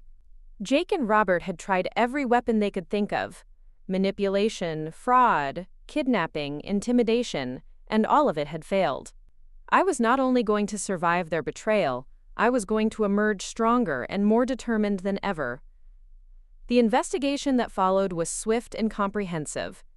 Jake's cooperation provided a detailed roadmap of the entire conspiracy, revealing the scope of Robert's fraudulent investment schemes and the systematic way they'd targeted successful entrepreneurs for destruction. Federal prosecutors were able to build cases that would ensure both men spent significant time in prison while providing restitution to their various victims. More importantly, the attempted takeover of Oasis Hospitality had failed completely. Robert's promises about private equity funding had been largely fictional, and without legitimate investor support, his shell companies had no power to challenge my ownership. The manufactured legal investigation evaporated once its fraudulent origins were exposed, and my company remained entirely under my control. But the real victory was personal. I'd discovered reserves of strength and resilience that I'd never known I possessed. The woman who had been naive enough to trust Jake Williams completely was gone, replaced by someone who understood that true power came not from avoiding betrayal, but from surviving it with integrity intact. Jake was sentenced to 8 years in federal prison. Robert received 12 years, plus asset forfeiture that was used to compensate his victims. Their scheme to destroy my life had instead destroyed theirs, and I felt no sympathy for either of them. The Nevada ranch property, where this nightmare had begun with an overheard phone call and ended with my rescue from kidnapping, became the site of our most ambitious resort development yet. Oasis Desert Springs opened 2 years later as a testament to what could be built when vision and determination overcame betrayal and greed. Sophie became my official business partner, with an ownership stake that reflected her years of loyalty and the role her security systems had played in saving my life. We expanded Oasis Hospitality to 15 properties over the following 3 years, each one a monument to sustainable luxury development that honored the landscape rather than exploiting it. And sometimes, when I stood on the observation deck of our flagship Sedona property watching the sunset paint the red rocks in shades of gold and crimson, I thought about the woman I'd been before Jake's betrayal forced me to discover who I really was. She'd been successful and driven, but also vulnerable in ways that could have been exploited by anyone willing to weaponize love and trust against her. The woman I'd become was different. Still committed to environmental responsibility and my grandmother's legacy, still driven by the vision of what hospitality could be when it honored both guests and landscapes. But now I also possessed something that couldn't be stolen or manipulated: absolute knowledge of my own worth and the unshakable understanding that I could survive anything that anyone was foolish enough to attempt against me. The GPS tracker that had saved my life became a symbol I wore every day. Not as a security device, but as a reminder that some forms of protection are invisible until the moment you need them most. Just like strength, like resilience, like the power to build something beautiful from the ashes of betrayal and emerge victorious from battles you never chose to fight. The morning that would shatter my world forever started with Jake bringing me breakfast in bed, something he hadn't done in months. Fresh strawberries, perfectly brewed coffee, and that warm smile that had once made me believe I was the luckiest woman alive. If I hadn't already known about his treachery, I might have thought we were entering a new phase of our marriage, one where he'd remembered how to cherish the woman he'd promised to love. "Today's going to be incredible, Emma," he said, sitting on the edge of our bed with an excitement that seemed genuine. "I can feel it. This partnership with Robert is going to transform everything for us." I managed to smile back, even though every word felt like acid in the air between us. He was excited about today because he thought it marked my final destruction, the moment when I'd willingly sign away everything I'd built while believing it was my own brilliant decision. The cruelty of his enthusiasm was breathtaking. Our plan was to drive together to the remote Nevada ranch property, where we'd supposedly finalized the investment partnership that would fund Oasis Hospitality's expansion into a national luxury brand.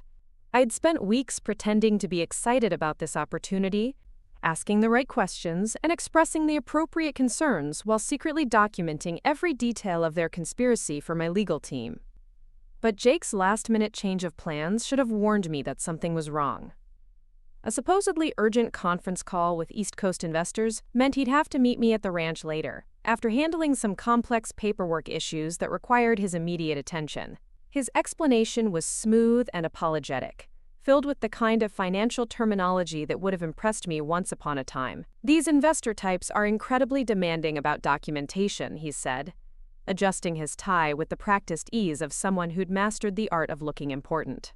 Robert needs me to walk them through some liability structures before they'll commit to the full funding package. You know how these deals work. Everything has to be perfect, or they get nervous and start looking for exits. I should have insisted that we postpone until he could accompany me. I should have recognized that isolating me at a remote location served no legitimate business purpose. But I was so focused on my own plan to expose their fraud during the signing ceremony that I missed the signs of something much more dangerous than corporate theft. The drive into the Nevada desert was hauntingly beautiful. Miles of sagebrush and distant mountains under a sky so vast it made human concern seem insignificant. I'd made similar journeys hundreds of times over the years. But that morning felt different, charged with the kind of anticipation that comes before life-changing events. I thought I was driving toward my moment of triumph, when I'd revealed Jake and Robert's conspiracy and reclaimed complete control of my company. Instead, I was driving toward the most terrifying experience of my life. The first sign that something was seriously wrong came when I stopped at a rural gas station about 90 minutes outside Las Vegas. The place was typical for that stretch of highway: weathered building, dusty pumps, and the kind of desolate atmosphere that made you appreciate civilization. I was filling my tank when my phone buzzed with what appeared to be an accidental call from Jake, the kind of pocket dial that happens when someone doesn't realize their phone is active. At first I was going to hang up, but then I heard Jake's voice coming through the speaker, and he was clearly in the middle of an intense conversation with someone else. The audio quality was poor and intermittent, but what I could hear made my blood turn to ice water in my veins. "She's heading out there right now, completely alone," Jake was saying. "No security backup, no witnesses, nobody who knows exactly where she'll be. This is our window, Robert. If we're going to do this, it has to be today." Robert Harrison's voice came through clearly enough to be unmistakable. "You're absolutely certain she doesn't suspect anything? We've invested 2 years in this setup. If she gets suspicious now and lawyers up before we can complete the transfer..." "She has no clue," Jake interrupted, and I could hear the satisfaction in his voice. "Emma thinks I'm the devoted husband helping her build her dream empire. She's so focused on her environmental mission and her grandmother's legacy that she can't see what's happening right in front of her face." I stood frozen beside my car, barely breathing, as they continued discussing details that made it clear their scheme went far beyond simple corporate fraud. They weren't just planning to steal my company. They were planning to eliminate me as a threat to their ownership claims. The conversation included references to, quote, cleanup operations, and making sure there are no loose ends that suggested they were prepared to go much further than I'd ever imagined. "Once we have complete control of the properties," Robert was saying, "we can strip out all this sustainable development nonsense and build real profit centers. That original 40 acres alone is worth $30 million for the right kind of casino and entertainment complex. We'll make 20 times what she's been generating with her boutique environmental projects." "What about Emma herself?" Jake asked, and for one desperate moment I hoped he might express some concern for my well-being. Robert's laugh was cold and calculating. "What about her? By tonight, Emma Rodriguez will no longer be a factor in any business decisions. She'll be well compensated for her cooperation, of course, but the real control will be in the hands of people who understand how to maximize return on investment."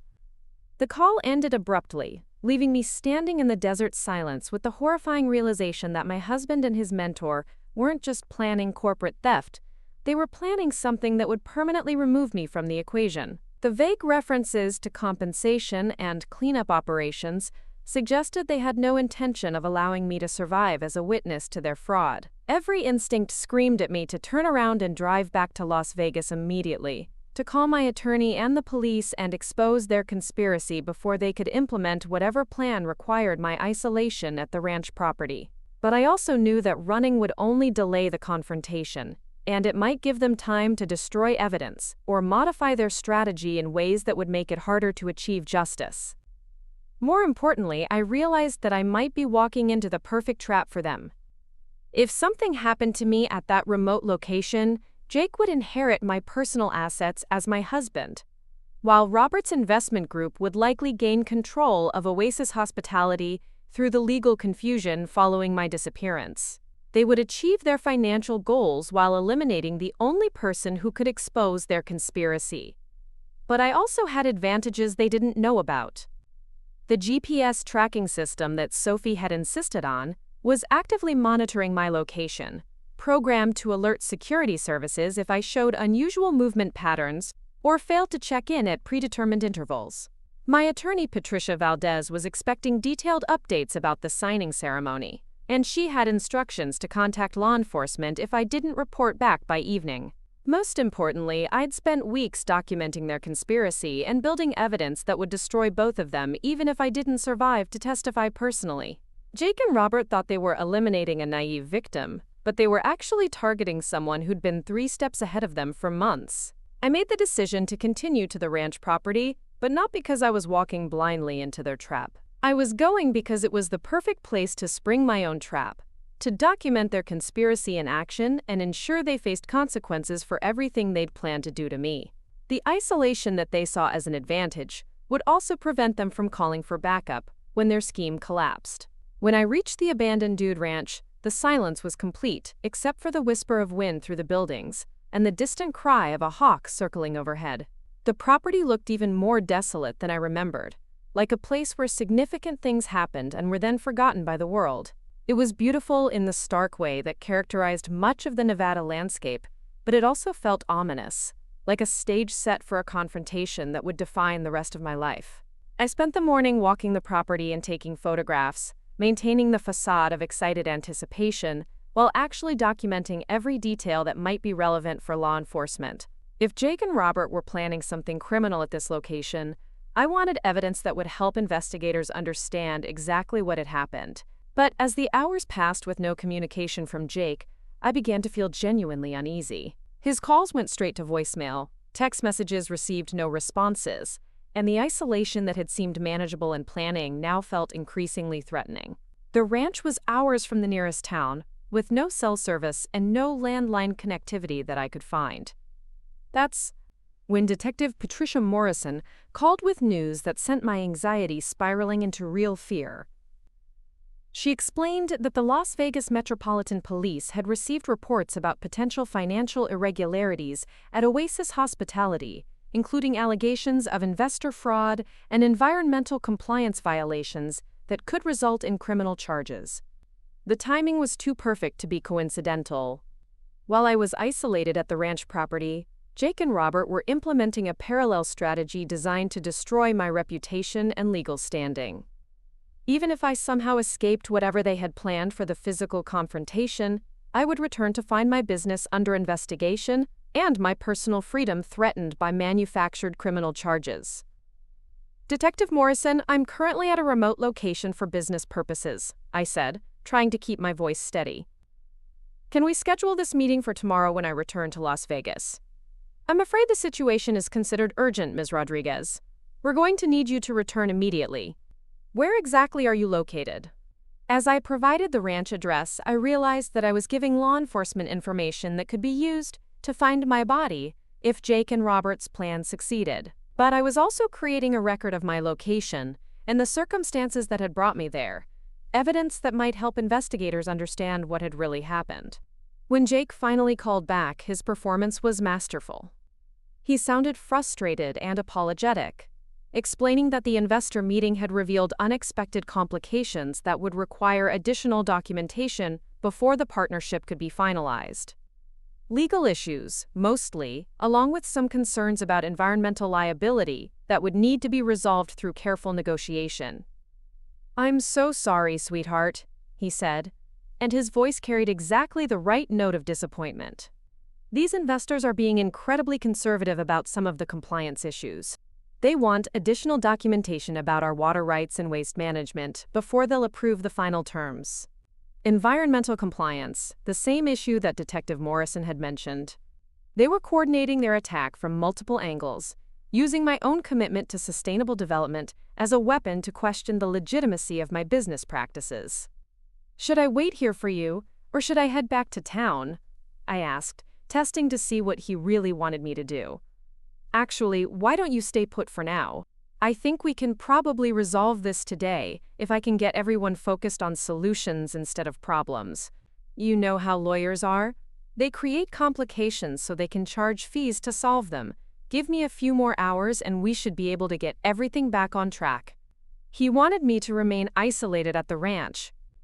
The realization sent ice through my veins as I understood that whatever was supposed to happen there required me to be alone and far from help when it occurred. After Jake hung up, I called Sophie to check on some routine business matters, hoping to gauge whether the police investigation was real or manufactured. Her voice was tight with stress when she answered, confirming my worst fears about the scope of Jake and Robert's conspiracy. "Emma, thank God you called," she said. "We've had investigators here all morning asking detailed questions about our financial records and compliance documentation. They seem to have really specific information about our operations that they shouldn't have access to unless someone gave them inside details. Inside information that only Jake could have provided. He'd been documenting our business practices for months, not as a supportive husband helping with strategic planning, but as a saboteur gathering ammunition that could be used to destroy everything I'd built." "What kind of questions are they asking?" I said, though I already suspected the answer. "Detailed stuff about water usage, waste management, energy consumption, all the environmental compliance issues that are central to our sustainable development model. Emma, they're asking questions that suggest they think we've been falsifying our environmental impact reports to inflate our market positioning. It was a brilliant strategy, weaponizing my own values against me. Jake knew that my commitment to environmental responsibility wasn't just a business strategy. It was a core part of my identity and my connection to my grandmother's legacy. By questioning the authenticity of my environmental claims, they were attacking not just my business practices but my personal integrity. But they'd made a crucial miscalculation. My environmental compliance was impeccable, specifically because it mattered so much to me personally. Every water usage report, every waste management protocol, every energy consumption analysis had been triple-checked and independently verified. If they wanted to build a case around environmental fraud, they'd chosen the wrong target. As the afternoon wore on, I found myself pacing the ranch property like a caged animal, trying to figure out my next move. I could drive back to Las Vegas immediately and confront whatever legal issues were waiting for me, but that felt like walking into a different kind of trap. I could call my attorney and try to coordinate a legal response, but the ranch property had no reliable communication infrastructure. What I needed was time to think and plan, but I was running out of both. The sun was beginning to set over the desert mountains, painting the sky in shades of orange and purple that would have been beautiful under different circumstances. Instead, the approaching darkness felt ominous, like a countdown to something I couldn't quite see coming. That's when I heard the sound of an approaching vehicle, echoing across the desert silence like a death knell. A black SUV was moving fast on the dirt road, raising a cloud of dust that was visible from miles away. As it got closer, I could see that it wasn't Jake's car, and there were multiple people inside. Every instinct I had was screaming that this was wrong, that I needed to get out of there immediately. I ran to my Range Rover, fumbling with the keys as the SUV pulled up behind me, effectively blocking my exit route. Two men got out, both wearing business suits that seemed absurdly formal for a desert ranch. They were large, professional-looking, and moved with the kind of confident authority that suggested they were used to intimidating people into compliance. "Ms. Rodriguez?" The taller of the two men smiled, but it didn't reach his eyes. "We're going to need you to come with us." "Who are you? What authority do you have to make that request?" "We're working with law enforcement on the investigation into your business practices. There are some questions that need immediate answers, and the situation has been classified as urgent." I pulled out my phone to call 911, but there was no signal. Of course there wasn't. We were in the middle of nowhere, exactly where someone would take a person they wanted to control without interference. "I'm not going anywhere with you," I said, backing toward the ranch buildings. "If law enforcement wants to speak with me, they can do it through proper channels with my attorney present." "Ms. Rodriguez, this can be easy or difficult, but you are coming with us. The choice is whether you walk to our vehicle or we carry you there." That's when I understood that this wasn't about criminal charges or business investigations. This was about making me disappear, at least temporarily, while Jake and Robert completed their takeover without interference. Once they had legal control of Oasis Hospitality, they could deal with me however they chose: payoff, intimidation, or worse. I ran toward the cluster of outbuildings, hoping to find a phone or some other way to call for help. Behind me, I could hear the men pursuing, their voices calm and professional as they coordinated their search like this was a routine business operation. Ms. Rodriguez, you're only making this more difficult for yourself. We're not going to hurt you. We just need to ask you some questions in a more secure environment.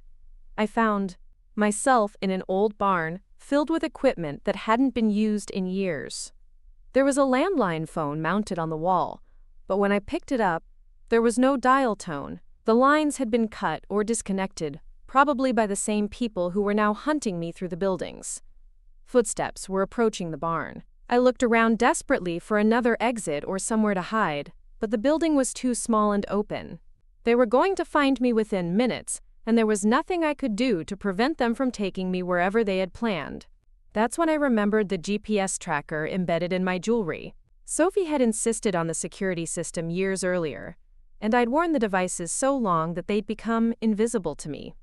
But somewhere in Las Vegas, a monitoring company was tracking my exact location through satellite technology that couldn't be blocked by remote terrain or severed communication lines. I grabbed a piece of broken equipment and used it to scratch a message into the dusty floor of the barn. Help, taken by force, call police, ER. It wasn't much, but if someone eventually searched this place, they'd have some indication of what had happened to me. The barn door slid open, and the two men walked in with the casual confidence of people who knew their target had nowhere left to run. Ms. Rodriguez, enough games. You're coming with us now. As they approached, I tried to think of any possible escape or defense, but I was alone, outnumbered, and in the middle of nowhere. Whatever Jake and Robert had planned for me was about to begin, and I had no way to stop it. But they didn't know about the GPS tracker, and they didn't know that my disappearance wouldn't go unnoticed. Sophie would call when I didn't return as expected. The monitoring service would flag unusual location patterns, and somewhere in the Nevada desert, a very expensive security system was about to prove its worth in ways that none of us had ever anticipated. The men grabbed my arms and started walking me toward their SUV. I didn't resist. There was no point when they were clearly prepared to use force. But as they opened the vehicle door, I managed to drop my purse in a way that scattered its contents across the ground, including the backup GPS device that I hoped they wouldn't recognize as a tracking system. Careful with her, one of them said as they helped me into the back seat. We need her conscious and unmarked for the questioning. They weren't planning to kill me, at least not immediately. This was about intimidation and control, about keeping me out of the way while Jake and Robert completed their business takeover. The question was how long they intended to hold me, and what would happen when they no longer needed me alive. As the SUV pulled away from the ranch, heading deeper into the desert toward an unknown destination, I tried to stay calm and alert. Panic wouldn't help me escape, but information might.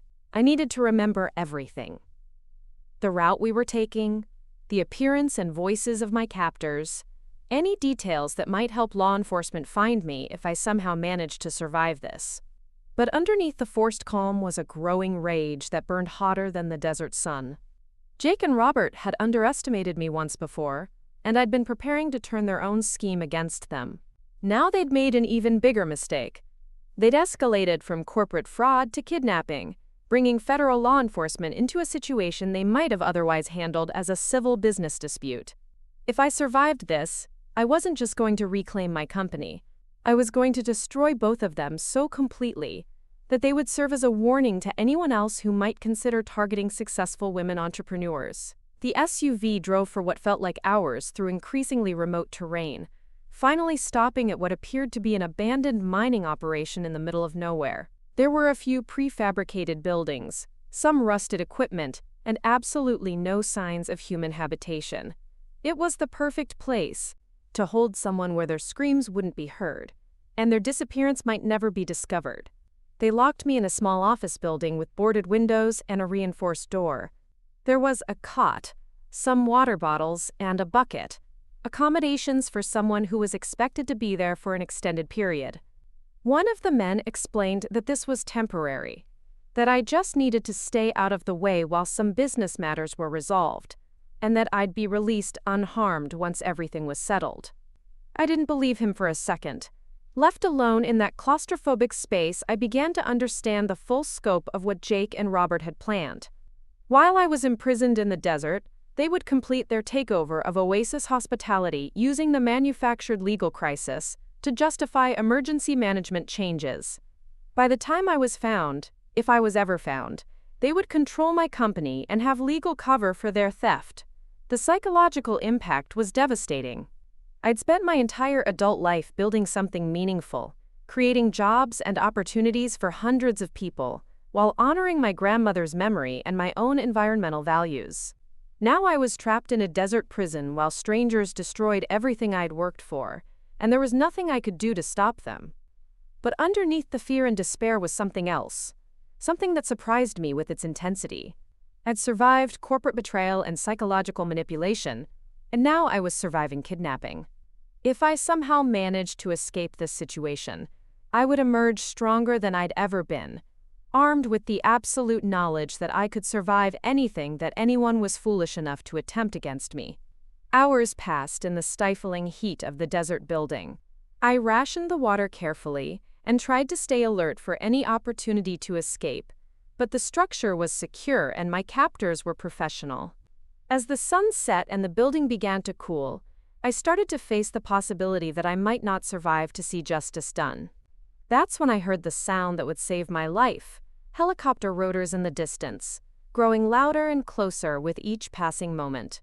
The sound of those helicopter rotors cutting through the desert silence was the most beautiful thing I'd ever heard.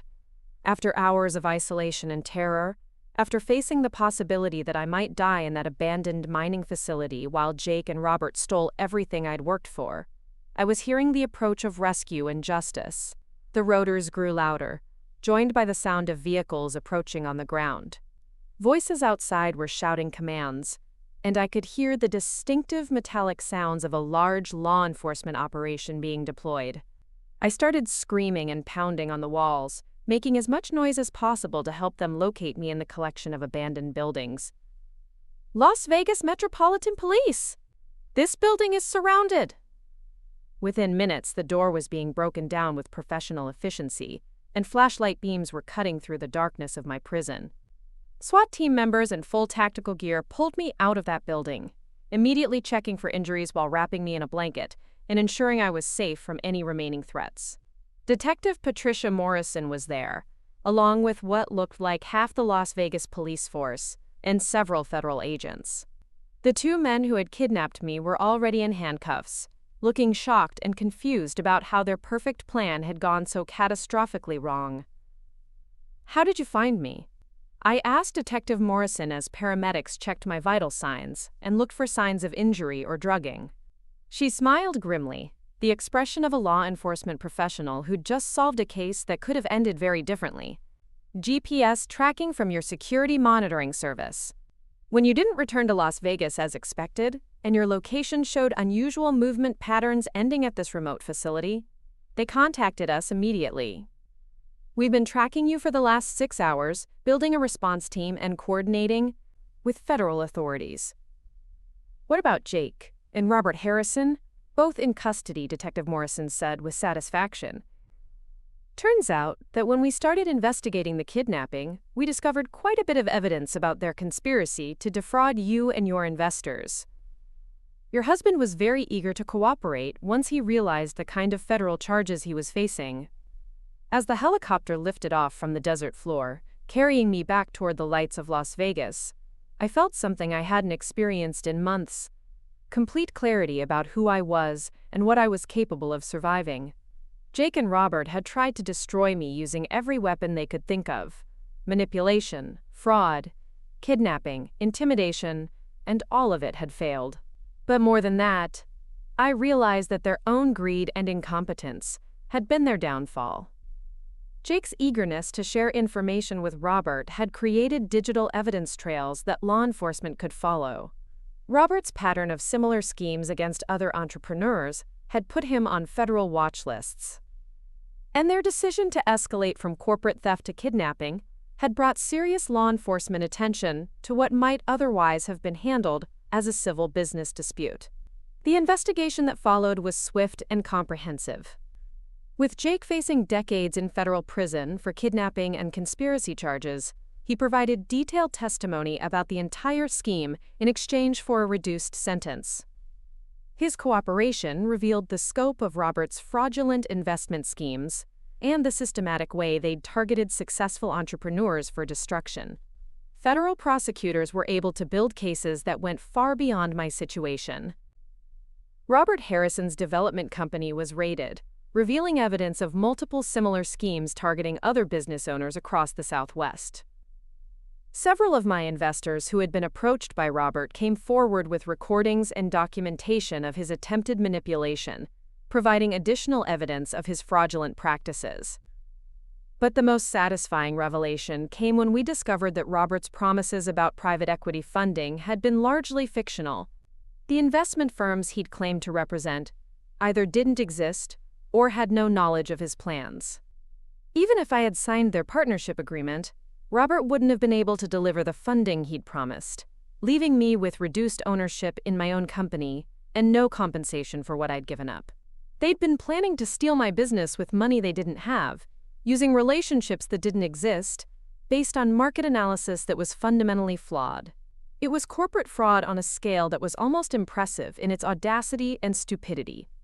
Within days of my rescue, I was back in my office at Oasis Hospitality, meeting with attorneys and accountants to assess any damage that Jake and Robert had managed to cause during their conspiracy. The Gaming Commission investigation evaporated once its fraudulent origins were exposed. The investor concerns disappeared when they learned the truth about Robert's manipulation tactics.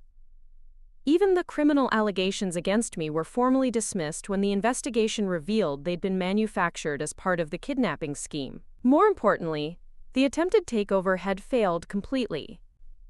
Robert's shell companies had never acquired the investor support they needed to challenge my ownership, and Jake's inside information had been less valuable than they'd thought.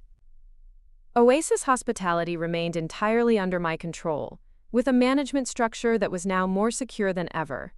But the real transformation was personal. The experience had stripped away every illusion I'd held about trust, relationships, and my own vulnerability. I'd learned that I was stronger than I'd ever imagined, more resilient than my enemies had anticipated, and surrounded by people and systems that would protect me when I couldn't protect myself.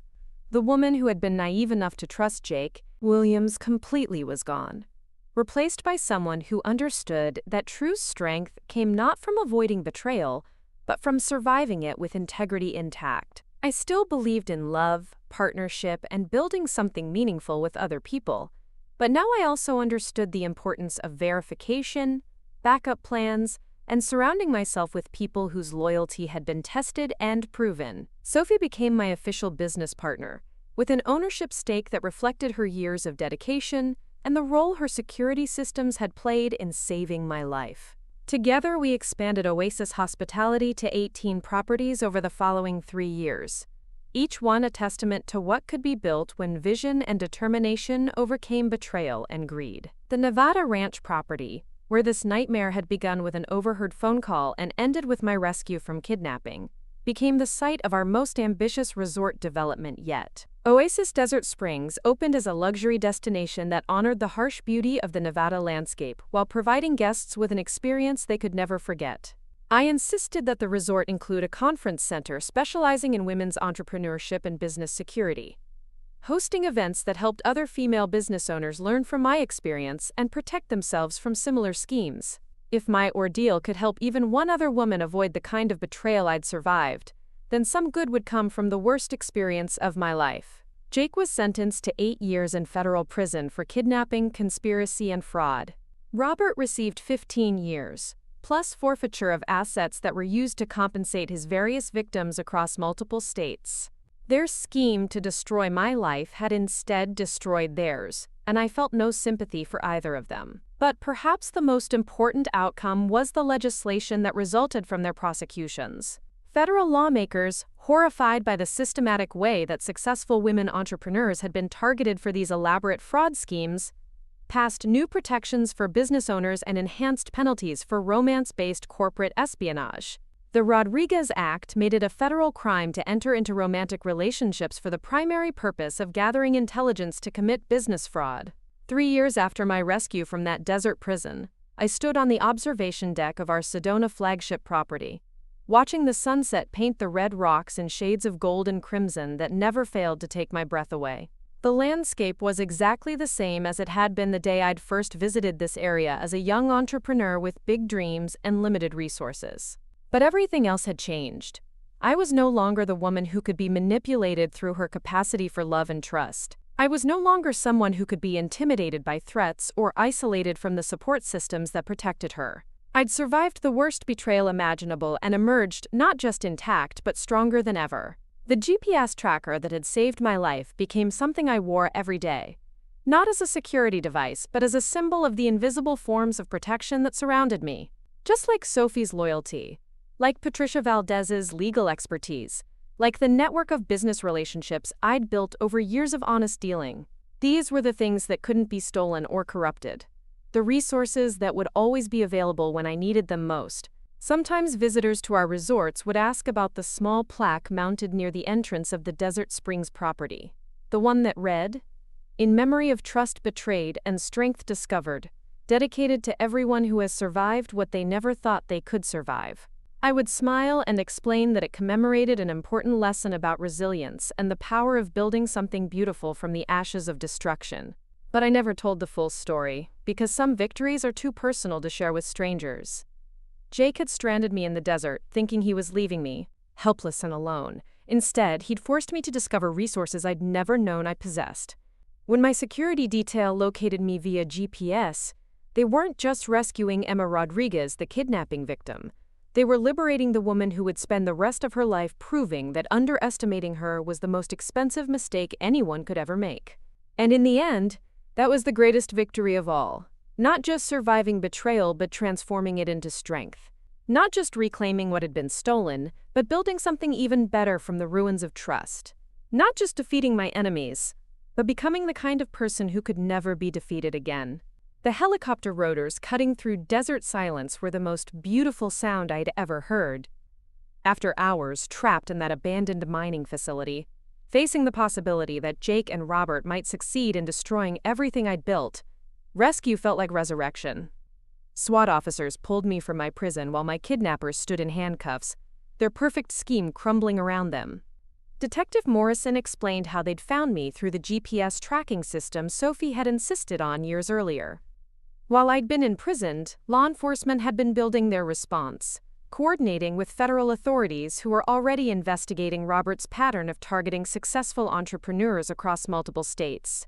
But the sweetest news came when Detective Morrison told me that Jake and Robert were already in custody. Faced with serious federal charges, Jake had immediately begun cooperating, providing prosecutors with detailed evidence of their entire conspiracy.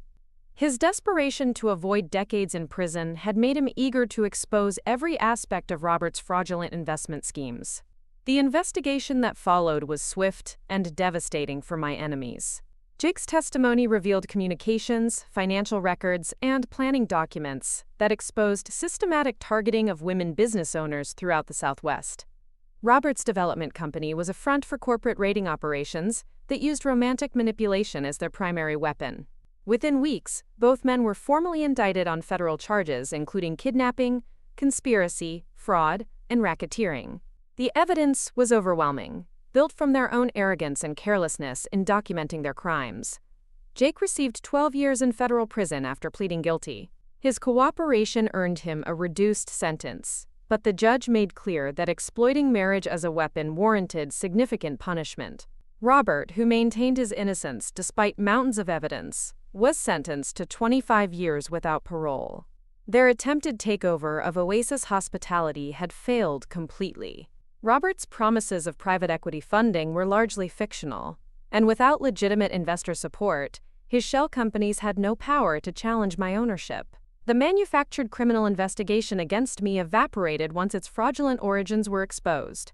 More importantly, surviving their betrayal had transformed me into someone stronger than I'd ever imagined. The woman who had trusted Jake completely was gone, replaced by someone who understood that authentic strength came not from avoiding betrayal, but from surviving it with integrity intact.